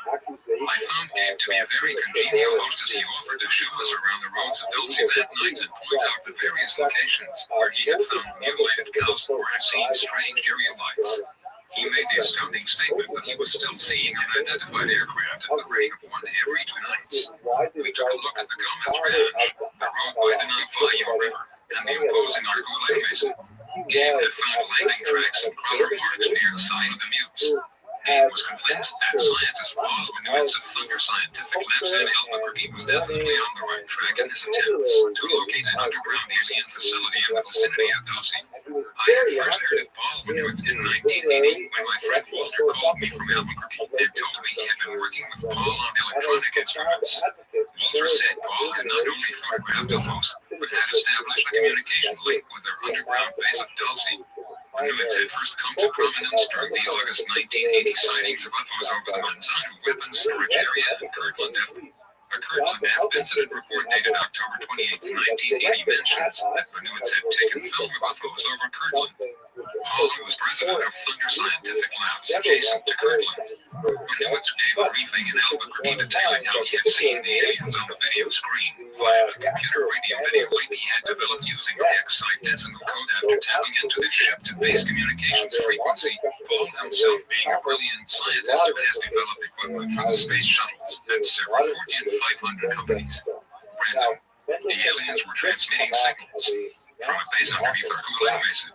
Researcher William Moore claims that government agents became interested in Benoit's activities and were trying to defuse him by pumping as much disinformation from him as he could absorb. Whether Paul's communication with supposed aliens of the Dulce base was part of this disinformation campaign is unclear. If one were to believe that Paul is the single source of reports on the Dulce facility, then it would also be a tactical maneuver to discount and discredit Paul's allegation of an underground base if such reports were meant to remain secret. Then the actual disinformation maneuver would be to disinform the public and not a single individual.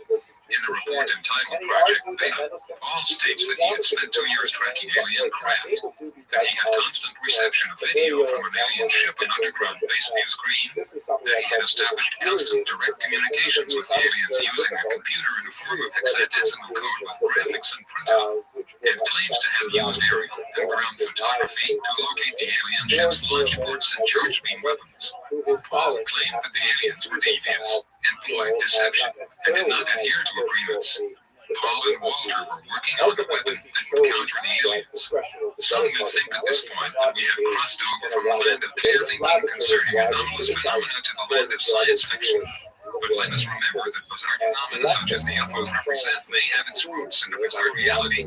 It is expected to be bizarre at first, but as we continue our studies, we will evolve to understand it. Paul Bennett had investigated the case of abductee Murray Hansen of New Mexico, who reported having been taken to an underground facility in May 1980.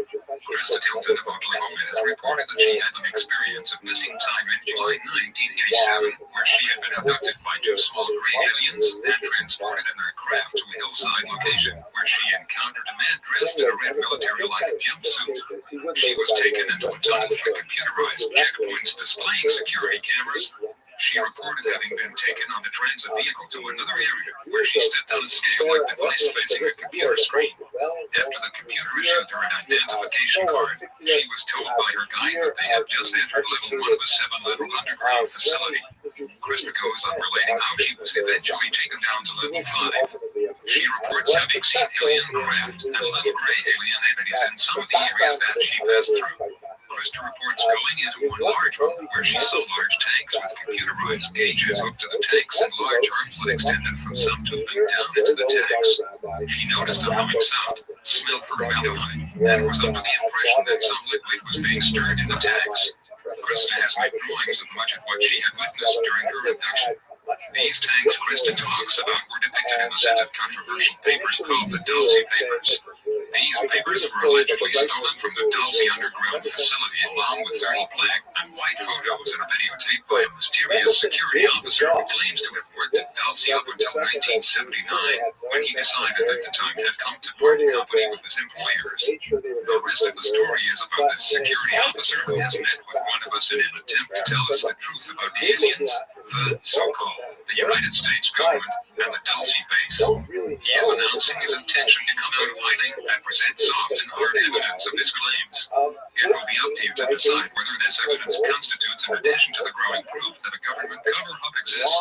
In late 1979, Thomas Costello could no longer cope with the awesome reality he had to confront. As a high-level security officer at the Joint Alien-U.S. government underground base near Dulce, he had learned of and had seen disturbing things. After much inner conflict, he decided to desert the facility and take various items with him. Using a small camera, he took over 30 photos of areas within the multi-level complex. He removed a security videotape from the control center, which showed various security camera views of hallways, labs, aliens, and U.S. government personnel. He also collected documents to take with him. Then, by shutting off the alarm and camera system in one of the over 100 exits to the surface, he left the facility with the photos, video, and documents. These originals, and after 5 sets of copies were made. Note, these were placed in the hands of 5 individuals, who were told that if they failed to hear from Costello for 3 consecutive 6-month periods, normally he would visit each of them every 6 months. Then they would release the information or do whatever they wanted with it. No one except Costello and the recipients themselves know who these people are. However, with rumors of Costello's death or disappearance in Costa Rica in recent years, the recipients can release the information if they choose to do so, although they may decide to wait until the subject reaches critical mass among the public and then come forward with little fear of repercussions. Brandon Thomas was ready to go into hiding, but when he went to pick up his wife and young son, he found a van and government agents waiting. He had been betrayed by Kay Loomis, a fellow worker who was instrumental in the kidnapping of his wife and child. The agents wondered what Thomas had taken from the facility for which he would get his wife and son back. It became apparent to him that his wife and son would be used in biological experiments and were not going to be returned unharmed. That was a little over 10 years ago. How did Thomas get involved in all this covert intrigue? Thomas is now about 50 years old. At the time that the article was written in 1991, Brandon, when he was in his mid-20s, he received top-secret training in photography at an underground facility in West Virginia. For 7 years, He worked for the Rand Corporation in Santa Monica, California, when in 1977 he was transferred to the Dulce facility. Note, in a similar manner as scientist Robert Lazar worked for Los Alamos Labs was transferred to Area 51 in Nevada, which is an alternate base similar to Dulce. Lazar claims that he replaced a scientist who had died during an altercation with aliens in the tunnels below the Nevada military complex. The point I'm trying to make is that both Rand Labs and Los Alamos Labs apparently have the answers to what is really going on under Dulce in Area 51, if anyone does. Brandon, he bought a human Santa Fe, New Mexico, and worked Monday through Friday with weekends off. All Dulce-based personnel commute via a deep underground tube shuttle system. At the time, one of us, Tom, was working security in Santa Fe, New Mexico, and was privately investigating UFO sightings, animal mutilations, Masonic and Wicca groups in the area. Thomas had a mutual friend who came to Santa Fe in 1979 to visit both of us. This individual would later view the photos, videotape, and documents taken from the Dulce base. Drawings were made from what was seen and circulated later in the UFO research community as the Dulce papers. Thomas alleges that there were over 18,000 of the short grays at the Dulce facility. He has also seen tall, reptilian humanoids. One of us, Tom, had come face to face with a 6-foot tall reptoid which had materialized in the house. The reptoid showed interest in research maps of New Mexico and Colorado, which were on my wall. The maps were full of colored push pins and markers to indicate sites of animal mutilations, caverns, the locations of high UFO activity, repeated flight paths, abduction sites, ancient ruins, and suspected alien underground bases. The security level goes up as one descends to the lower levels. Thomas had an over 7 clearance. He knew of 7 sublevels, but there may have been more. Most of the aliens are on levels 5, 6, and 7. Alien housing is on level 5. The only sign in English was one over a tube shuttle station hallway, which lead to Los Alamos. Connections go from Dulce to Page, Arizona facility, then to an underground base below Area 51 in Nevada. Tube shuttles go to and from Dulce to facilities below towns, New Mexico, Colorado Springs, Colorado, Creed, Colorado, Sandia, then on to Carlsbad, New Mexico.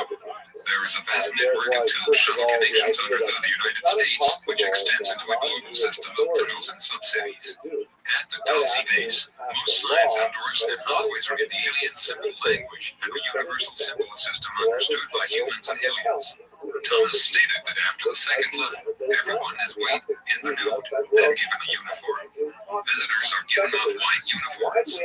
The weight of the person is put on a computer ID card each day. Any change in weight is noted. Any change in over 3 pounds requires a physical exam and X-ray. The uniforms are jumpsuits with zipper.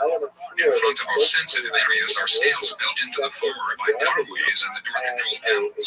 An individual places his computer ID card into the door slot and presses a numerical code and buttons.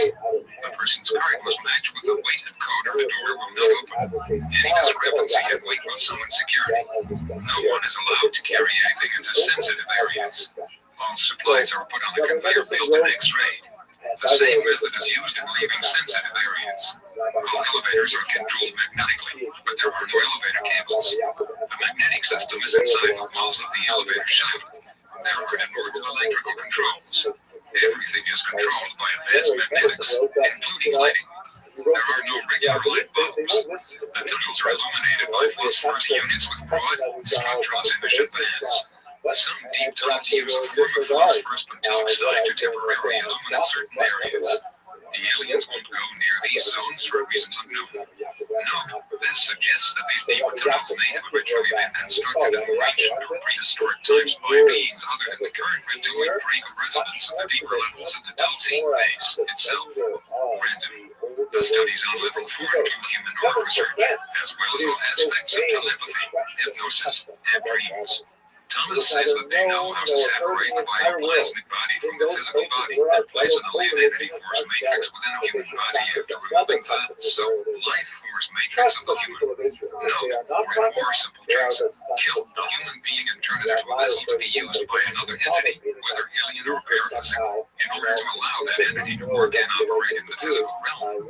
This appears to be a complex, high-tech version of the old zombie traditions, if in fact such horrific applications of occult technology are taking place within this installation. Incidentally, the interlinking underground systems in Virgin Dulce, New Mexico, have been described by in part within this and other related accounts. Those sectors of the underground that are forbidden to most humans and under reptilian control are, of course, those areas that we know the least about. Granted, Level 6 is privately called Nightmare Hall. It owns the genetic labs. Here are experiments done on fish, seals, birds, and mice that are vastly altered from their original forms. There are multi-armed and multi-legged humans in several cages and vats of humanoid bat-like creatures, deceased, Mothman, or those creatures that John Keel refers to in his book The Mothman Prophecies. Brandon, up to 7 feet tall. The aliens have taught the humans a lot about genetics, things both useful and dangerous.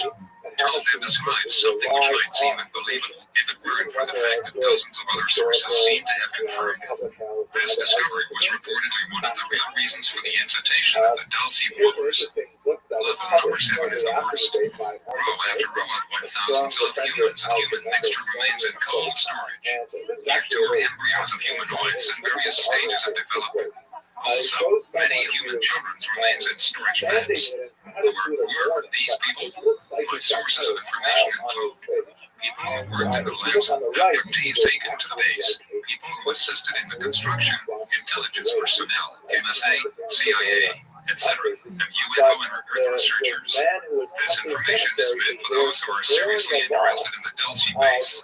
For your own protection, be advised to use caution while investigating this complex.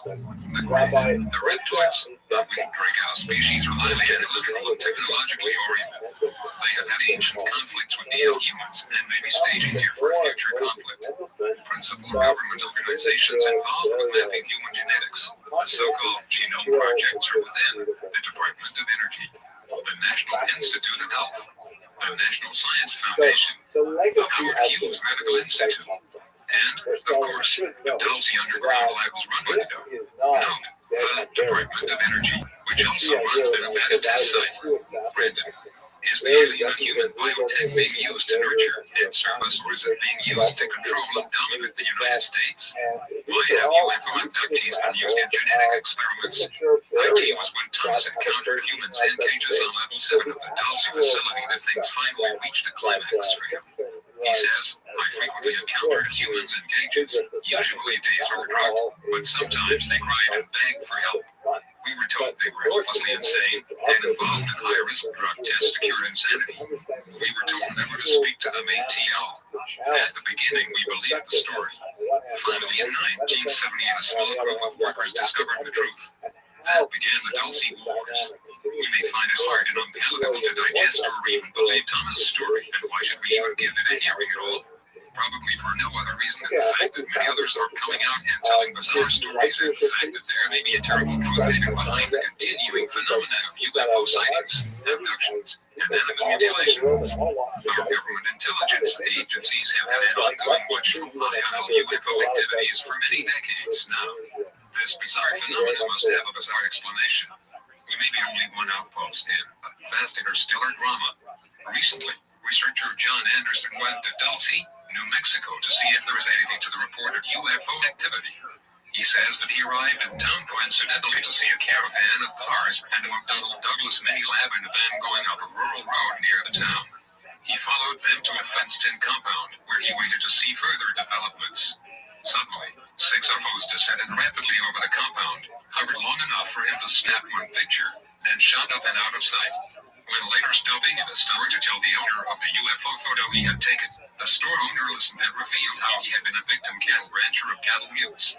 Their conversation was interrupted by a phone call, after which the store owner told John to leave at once, then closed the store after John went to his car. John then saw a mysterious van drive up to the store and a man got out and went in. John decided to leave Dulcie at that moment, but was followed by two men in a car as he left town. Even more recently, a research team has gone out to Orlando to take soundings under the ground. And preliminary tentative computer analysis of these soundings seem to indicate deep cavities under the mesa. One source has stated that according to the data received, these cavities extended to a depth of over 4,000 feet. Brandon, perhaps someday we will discover the deep dark secret of Dulcie. Whatever the future reveals is what we know. Chapter 11.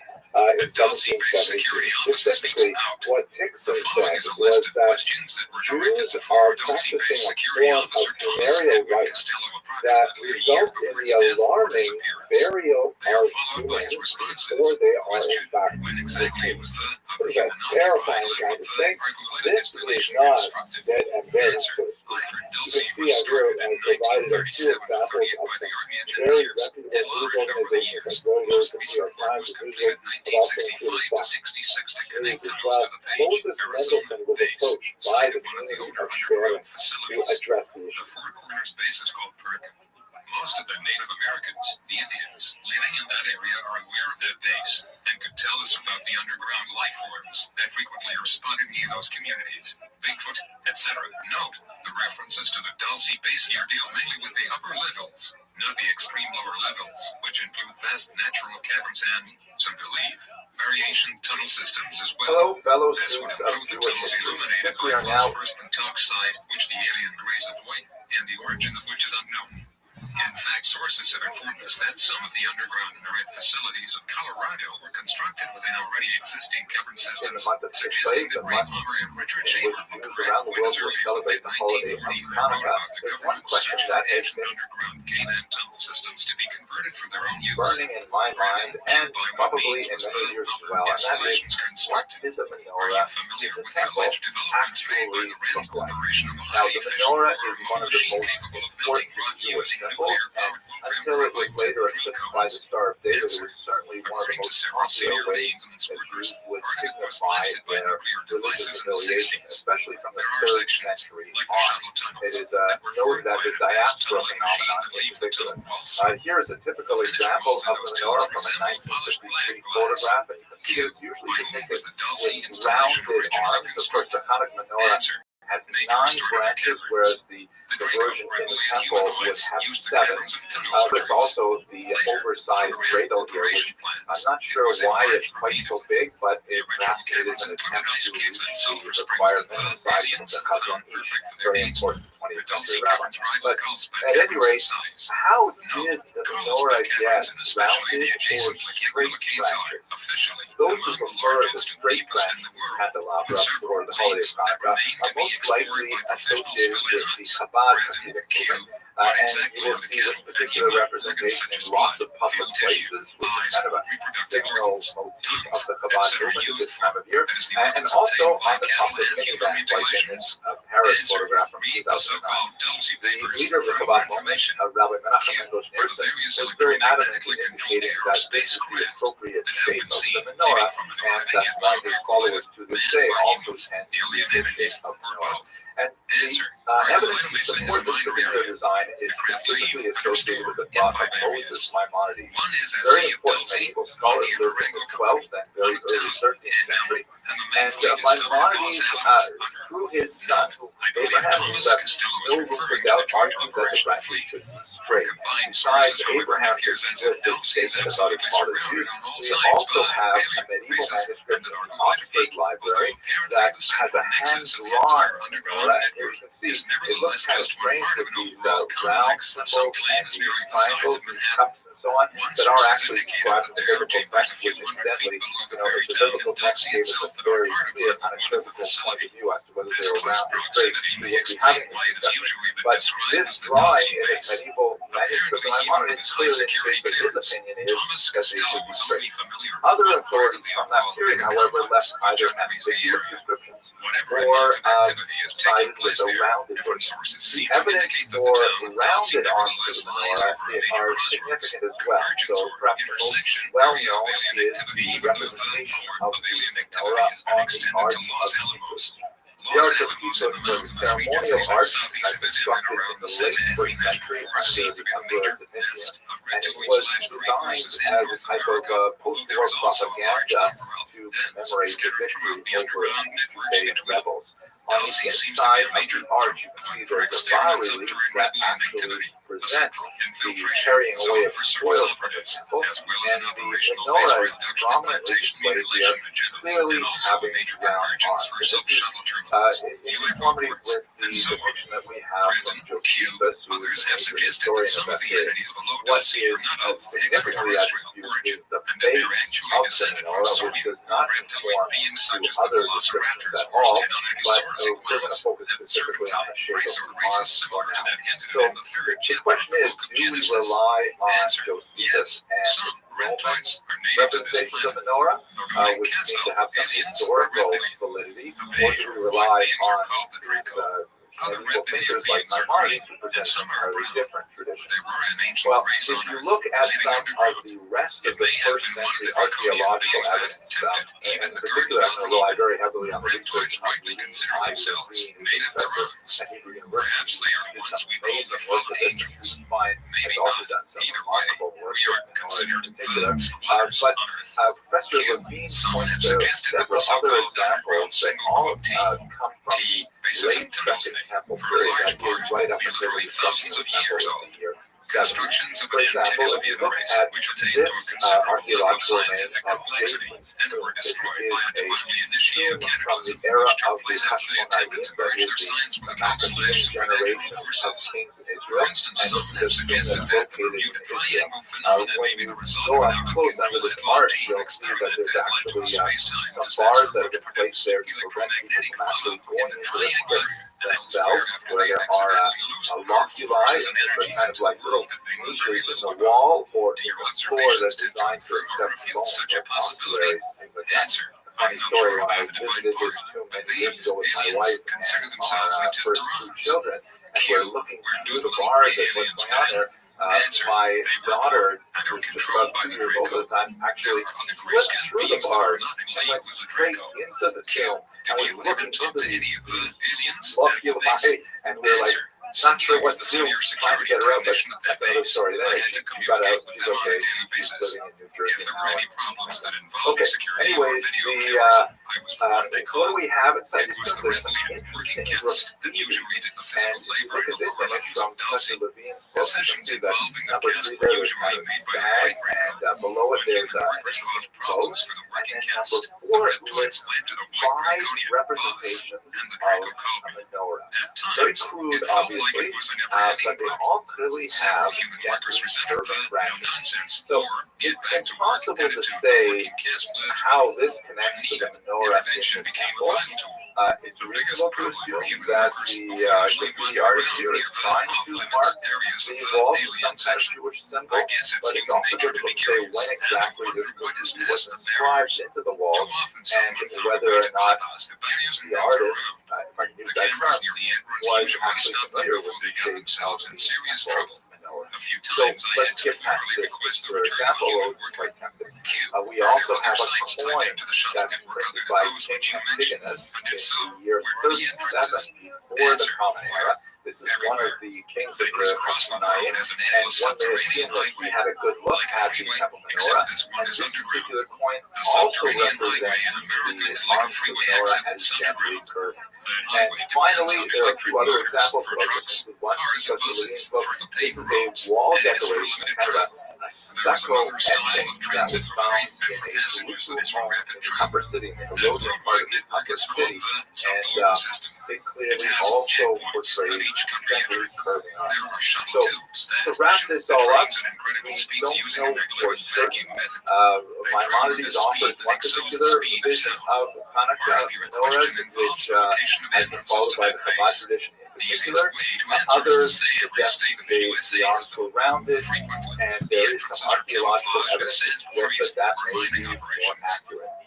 hope you found this short video entertaining and maybe a little bit inspirational as you like your Hanukkah menorah this year. I want to mention that I'm hoping to produce a series of videos on Jewish art and artists over the course of the next few months.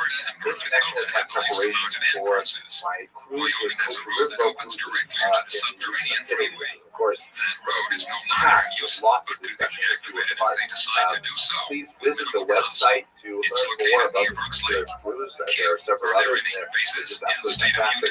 This particular cruise is going to be especially interesting because I'll be co-teaching with Rabbi Edward Reif, who is a medical doctor who is also an expert in medical history, medical ethics, and many other areas. This particular cruise is going to be CME accredited for those of you who use those credits for your professional life.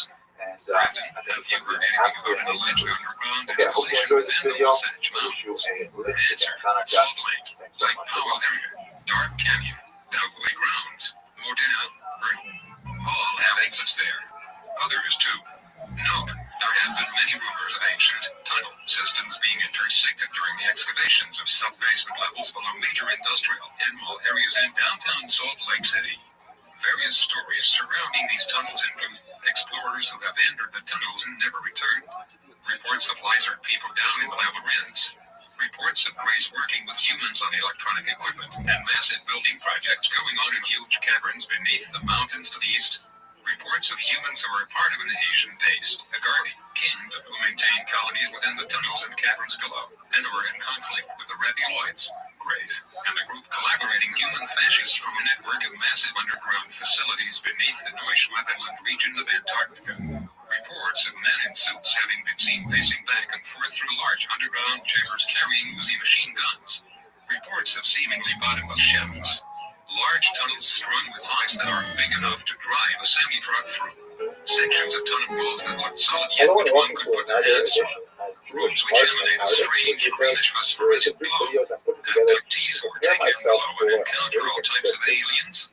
Discs that have been seen emerging from the mountains to the east of attacking incoming UFOs over the valley. Dungeons and Dragons fanatics who have been down in the tunnels and tell wild stories of hundreds of miles of maze-like passages. Reports of connections to the tunnel systems via the sewer drainage network, especially underneath the downtown crossroads area. Reports of alien activity similar to that which has been described in connection to Dulce, New Mexico. And reports of a huge cable network that reaches beyond the border of the state in all directions. A huge network that connects the underground systems of Nevada with those of New Mexico. There is a famous story, which is not openly talked about. There are two versions. Both may be true. In one version, a Mormon temple worker penetrated an underground tunnel below the square in downtown Salt Lake City and traveled for some distance through a series of underground catacombs until running into a blizzard. Like mine, the creature attempted to attack him, but the man escaped and managed to find his way back to the surface. He began telling other people what had happened, and soon afterwards, the government arrived in the area and went in and closed off many of the tunnels leading to the sub-basements of the temple. Presumably, there was some heated debates over how much of the underground system this denomination was allowed to control. A similar dispute apparently occurred to the southwest, where the LDS Church maintained a large storage facility under Granite Mountain in Lone Cottonwood Canyon, within the upper levels of a vast network of caverns. Fascist CIA elements and the Grace Amen and took control of the larger caverns deeper within the mountain in order for the vault workers to stay out of the forbidden areas, and stated that the U.S. government was now using them for national security purposes and that it was their patriotic duty to maintain the secret.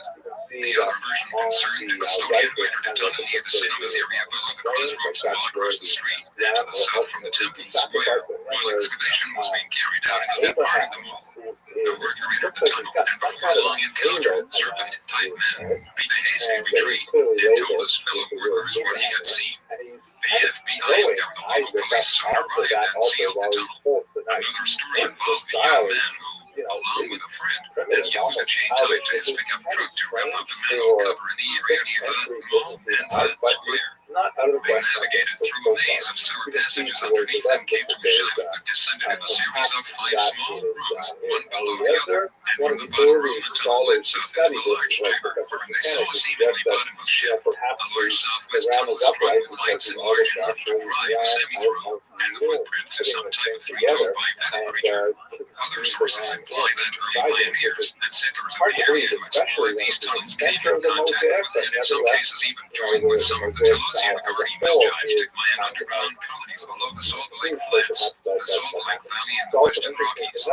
These sub-Rockies had formerly established territorial agreements with the reptiloids, raised before the aliens began invading their subterranean lands below the Intermountain Western Mass in the early 1900s. The treaties were part of an attempt to stave off a possible interspecies conflict, as skirmishes between the humanoids, Taros, and reptiloids arose within the cavern networks of North America had been increasing since the 1920s, 30s, and 40s.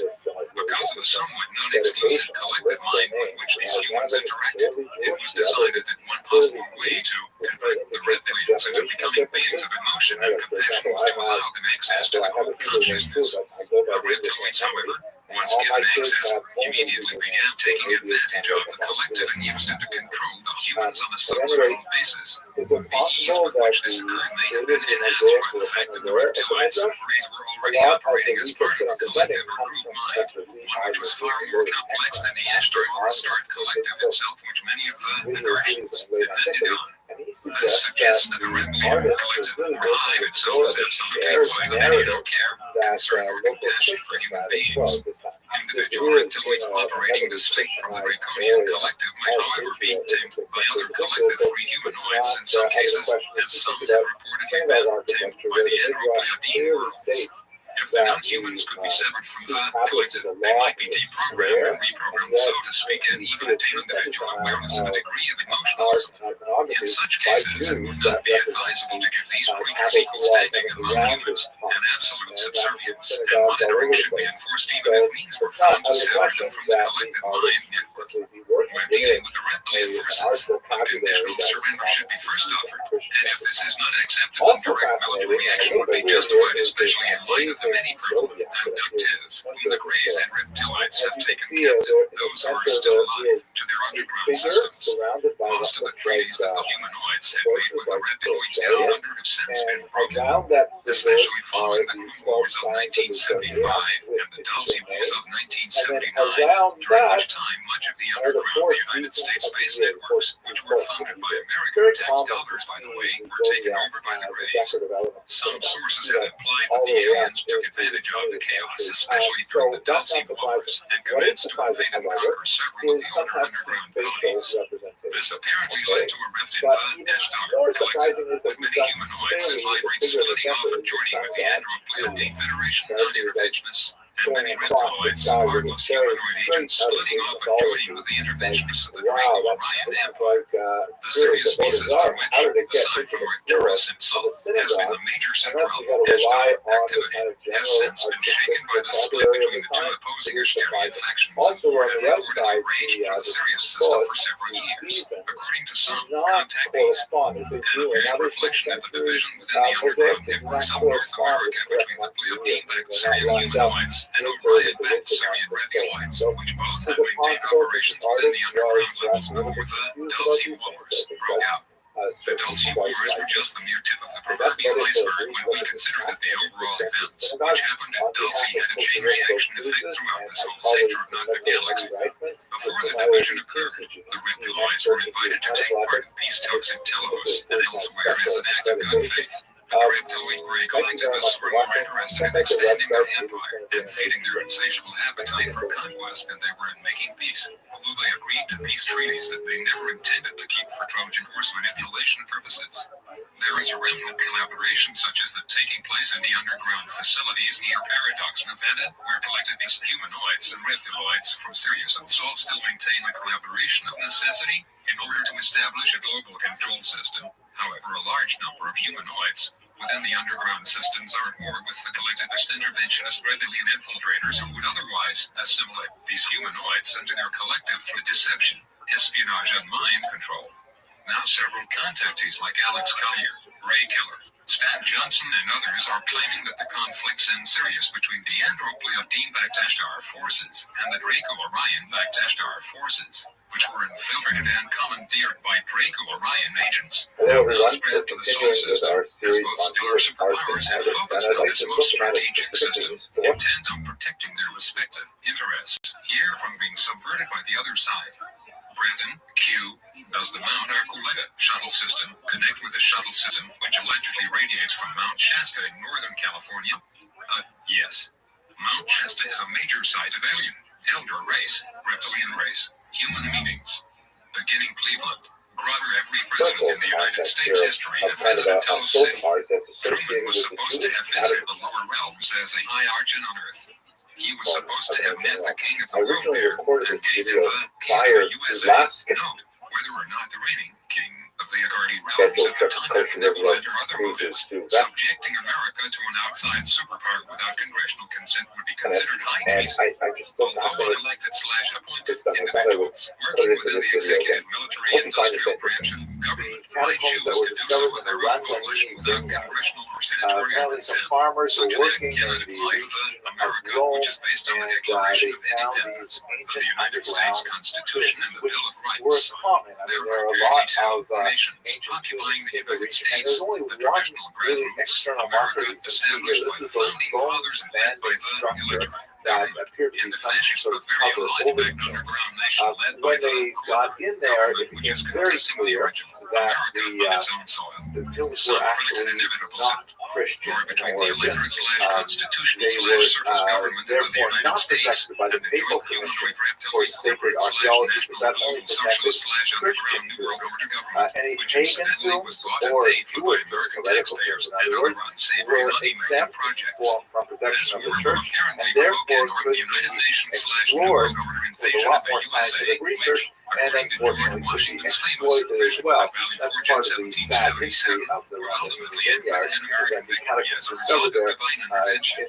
Something like this may be inevitable if freedom is to be preserved on this world and beyond. We should never forget, however, that the New World Elite and their draconian masters intend to depopulate the surface of this planet and the underground systems as well. According to one Navy intelligence source, the 33 plus Masons, there are allegedly several degrees above the 33rd degree, which interact directly with the draconians and are part of the interplanetary initiatory lodges intent to set the left-wing caverns and the right-wing caverns against each other in order to depopulate the underground realms so that they can impose absolute Bavarian draconian global control of both worlds. The 33 plus and higher degrees, according to this source, intend to ride out the inferior and super secret fortified caverns, while the 33rd and lower degree Masons and their respective left-wing and right-wing armies will be left to die in the surface and subsurface wars. And maybe that's some of the 33 blood Masons intend to ride out the Holocaust and their alternative 3 bases on the moon and Mars, if those bases are still active. Remember, the roots of both the right-wing National Socialist and the left-wing Global Socialist agendas trace back to the period. Isn't it interesting that the legendary Dragon has 2 wings, a right wing and a left wing, both of which are controlled by a single beast? In essence, but it comes right down to the wars between the Judeo-Christian-based Constitutional Republic of America and the Luciferian cult-based Socialist Empire of Bavaria. Both the right and left-wing movements are Machiavellian extremes created by the Bavarian black nobility. Black here being a reference to something hidden that cannot be seen, and not skin color, in order to foment global chaos. There are several claims that the collaboration with the reptilians began with the Luciferian cult South Bavaria, and was later brought into America via the infiltration of the Scottish Rite and the fascist core of the NSA CIA. There may have nevertheless been a reptilian presence below North America within the caverns that dates back several centuries. However, a massive reptilian infestation of these underground systems seems to have begun near the beginning of the 20th century. Mount Archuleta might be considered the capital of the alien segment of the secret Bavarian draconian New World Order government in America, with the deep underground systems beneath the Denver International Airport being the capital of the human segment of the secret government. Brandon, Truman received assurance to new high-tech knowledge and victory over all enemies on Earth. He then was introduced to Samaza and Coach, aliens from Boots and Teflon, Drago, both reptilian kings who were ambassadors. Truman updated the single quote 100 treaty that began in 1933. Roosevelt had requested magnetic advance, space knowledge and experiments. Coach agreed. Samaza partially agreed. He exchanged hostages for genetic experiments and magnetic advance. Vetoed space and beam weaponry.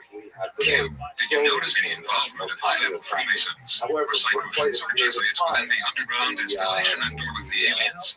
Note, this question is based on the assumption made by some researchers that many of the Masonic lodges were, beginning about 1776, infiltrated by the Bavarian Illuminati. Much of the Masonic world is ultimately controlled by the Bavarian Lodge-backed 33-plus degrees of Scottish Rite Masonry, a rite which, according to early Masonic authority repo, can be traced back to the Jesuit College of Claremont in Paris, a rite which advocates the destruction of national sovereignties in exchange for world government, the destruction of religious and especially Judeo-Christian movements, and the destruction of the family structure to be replaced by state control of children, etc., as opposed to the more traditional Protestant Christianized York rite of Masonry, which the Scottish Rite has attempted to subvert since its inception into Masonry. This question was also based on claims from a former 33rd degree Mason, James Shaw, that the Scottish Rite headquarters in the House of the Temple, which lies at the northern apex of the pentagram-like street layout in Washington, D.C., is filled with all kinds of indications of sermon worship in the form of murals, carvings, statues, etc., depicting serpentine figures. Actually, from what my sources tell me, not only are there degrees beyond the 33rd degree, but the 33rd degree itself is made up of two cores, an inner and outer core, the 33rd degree and the 33-plus degree. In the past, when the 33rd degree initiations reached the potential initiate might have been given a Bible or a cross and asked to spit on it or desecrate it in some manner. If they refused to do this, they were told that they had made the right decision and remained in the outer core of the 33rd degree, thinking that they had finally arrived.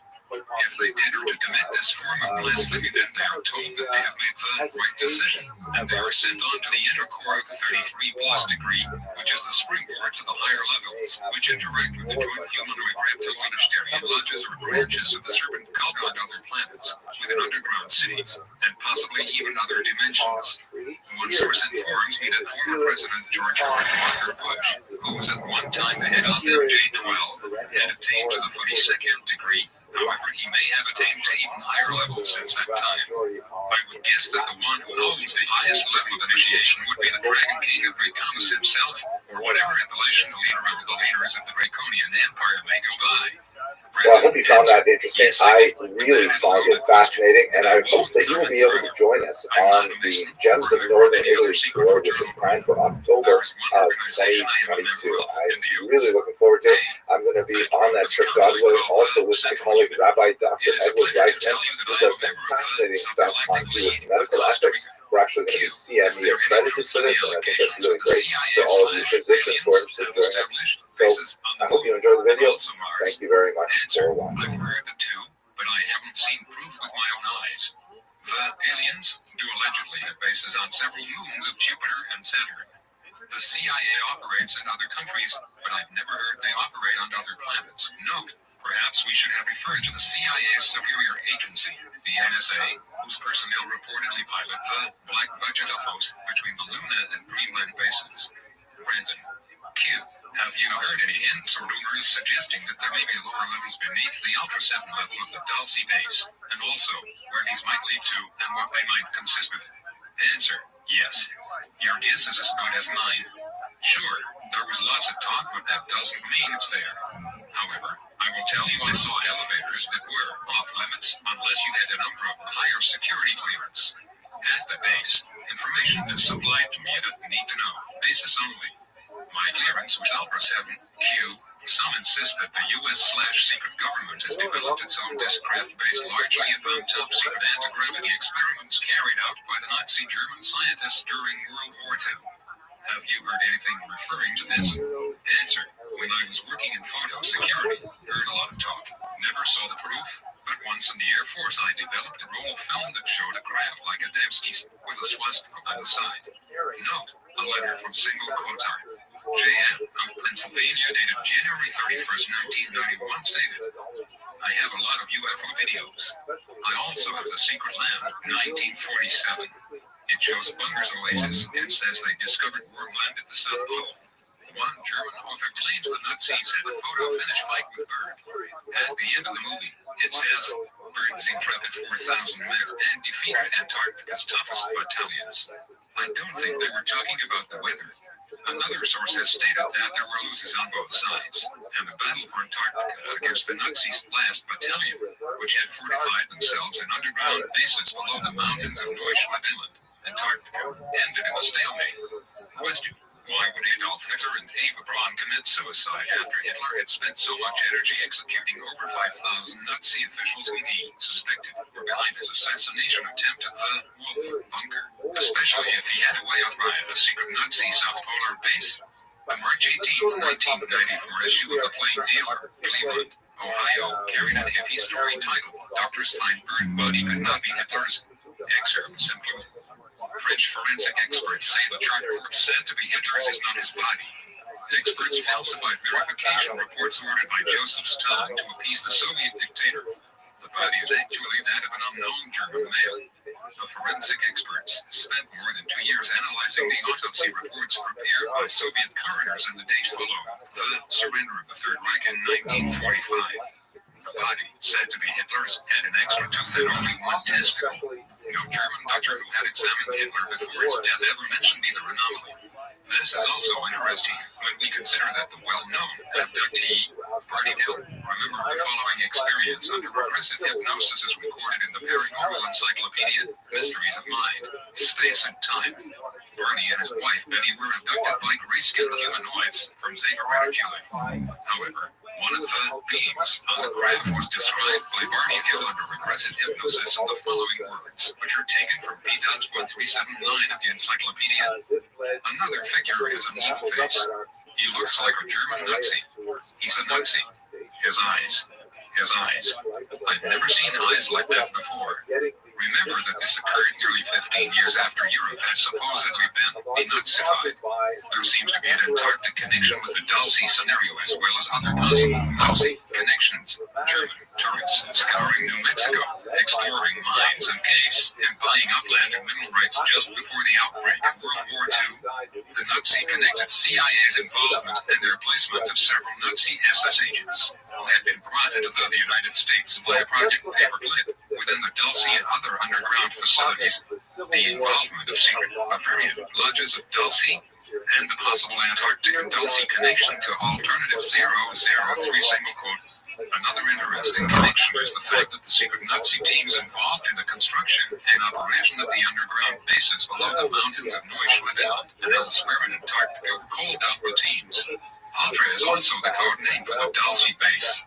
Also, there seems to be a direct connection between the Dulce base and the Nantucket base in Long Island, which was Slash's, reputedly jointly operated by the Draconian reptiloids, who ran grays of the Bavarian Thought Society, which had backed the Nazi agenda.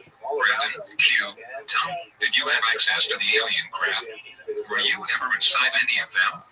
Answer: yes, I frequently saw them in the garages. There are quite a few of them. The main fleet is stored at Los Alamos.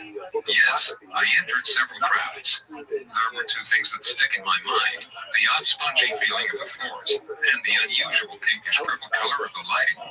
The crew stated the floor becomes rich in flight, and the purple tint of the lighting changes to bright blue white. The entire inside of the aircraft are scaled down in size when compared to the average human. The halls were curved and narrow, but somehow, when inside, it appears bigger than it looks. Certain areas, the outermost sections, almost felt and looked alive.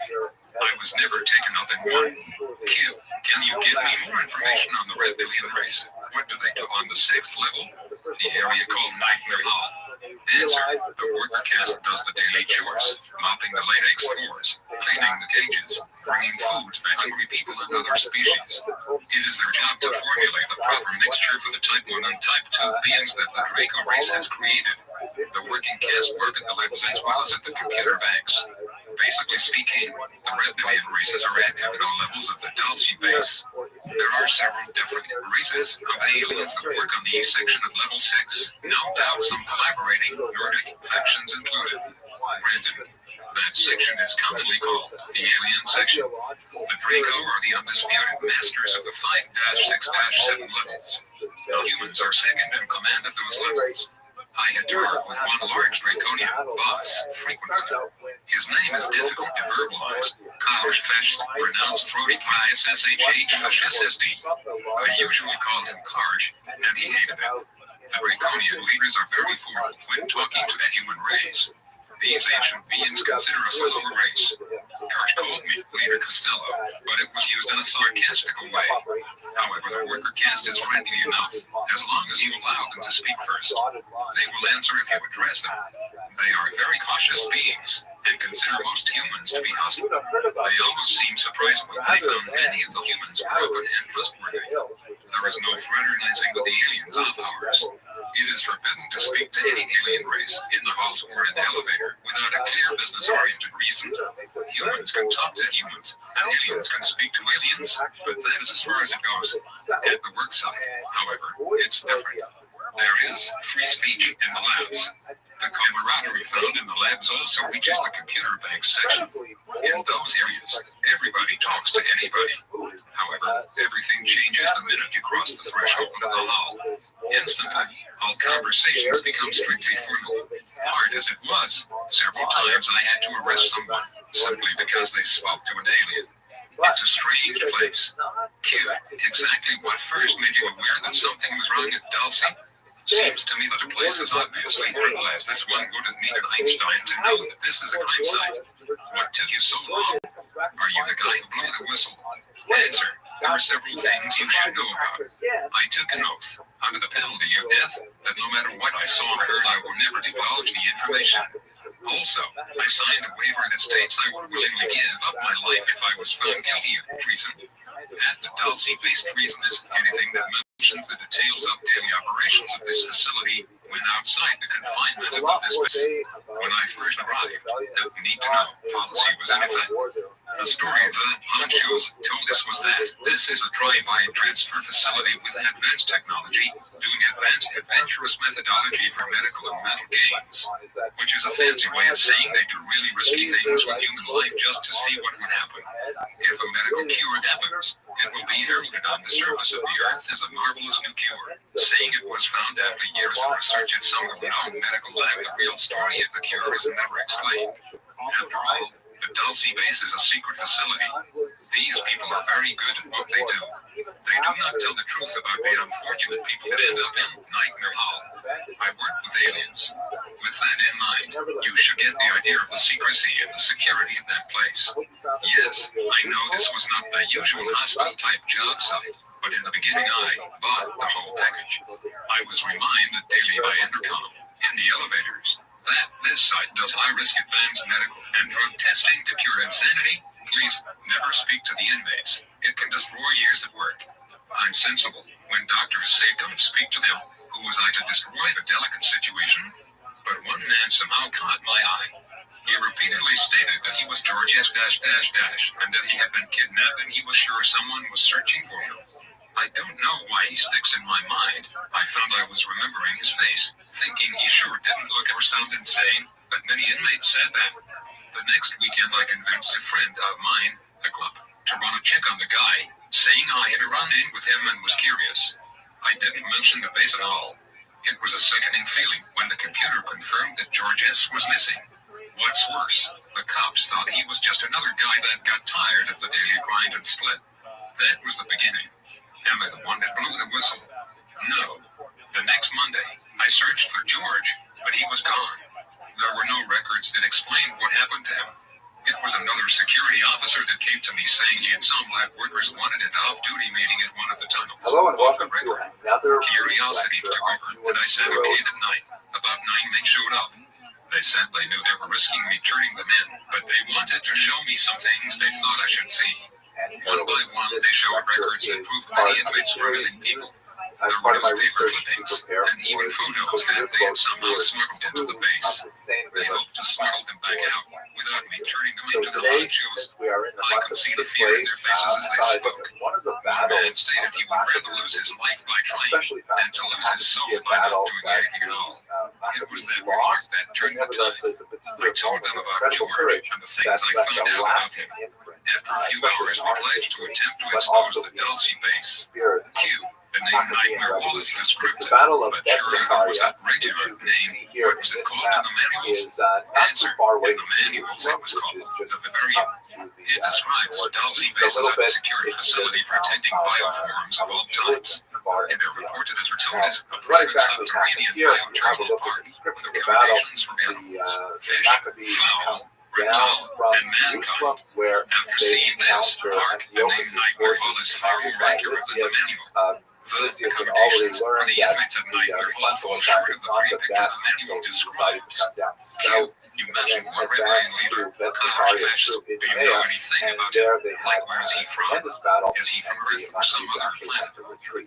But what's the specific moment of special heroism? It's associated with Eleazar, who is the brother of the Yehuda Maccabees. The book of Maccabees itself is very vicious. Now Eleazar, called Habarai, saw that one of the animals was equipped with royal armor. What we talking about? The Syrians used these ferocious elephants in war. Since Karsh's name means Terrifying. What's going on with this particular war elephant? It was taller than all the others, and he, Eleazar, supposed that the king was on. So he gave his life to save his people and to win for himself an everlasting reign. The way Philippians ran into the midst of the phalanx of Egypt, he killed men right and left, and they parted before him on both sides. Got under the elephant, stabbed at somebody, and killed him.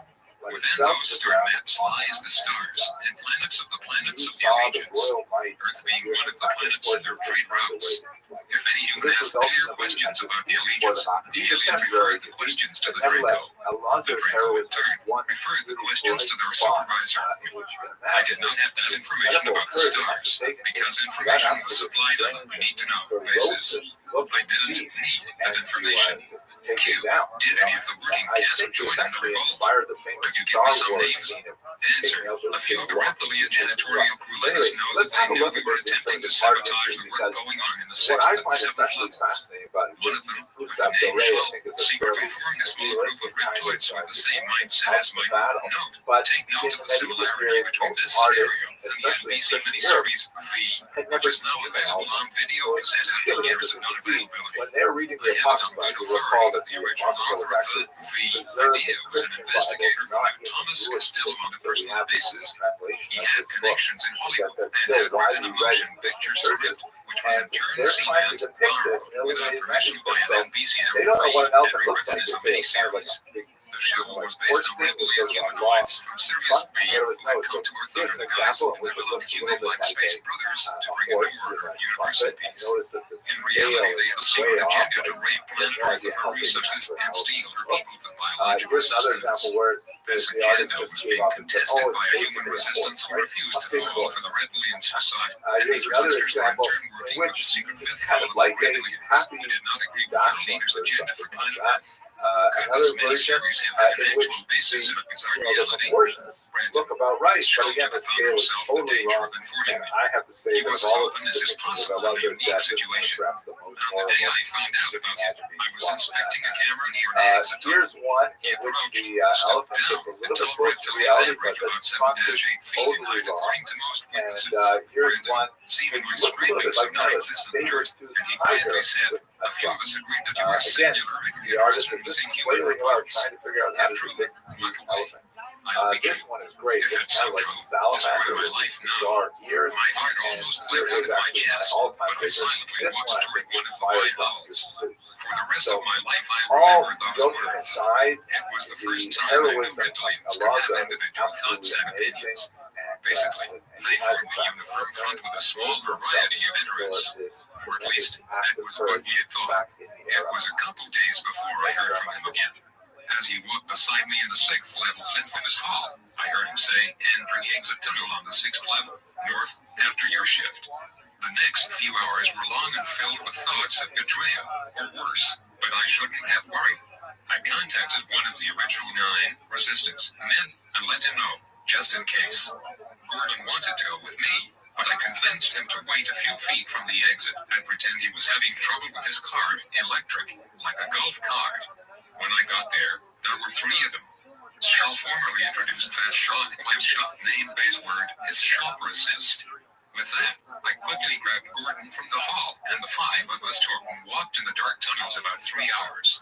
After that day, the joint resistance group got bigger Hello and and bolder. welcome to another video Ultimately, in the it ended when a Heroes and military Heroes assault was series. initiated via the exit tunnels, and they executed anybody on their list human or rebellion.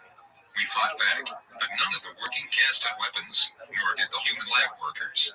Only the security force and a few computer workers had flash guns. It was a massacre.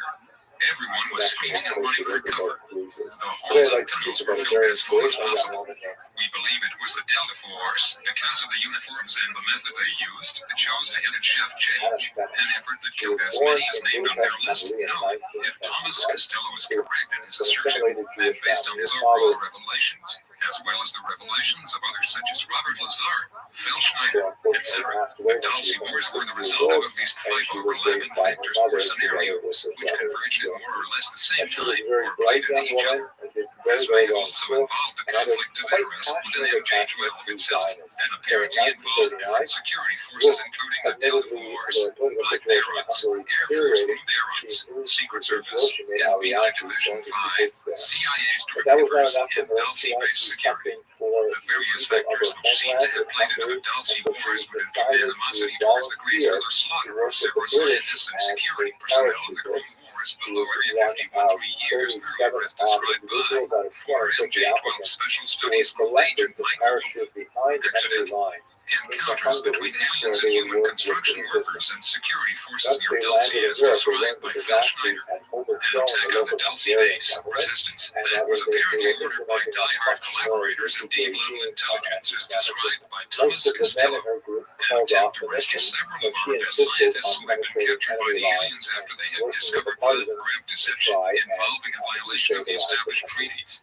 That is the permanent abduction of thousands of humans to the Dulce and other bases for God only knows what purposes. As described by John Lear, could it be that G12/BI40 was unaware of these abductees, yet their superior agency, the Black Monk/Magic Agency, was aware and had agreed to an actual exchange of human life for technology? And another factor would involve a dispute over whether human security personnel could carry flash guns as opposed to machine guns. All of these were apparently contributing factors to violent altercations, which raged throughout the Dulce base beginning in 1979. Brandon, we, to this day, do not know who betrayed us. Gordon Henry ran beside me as we ran into the third-level exit tunnels, and he died when several bullets slammed into his back. I vaporized an assassin and kept running, and I'm still running. Gordon will be remembered. Q.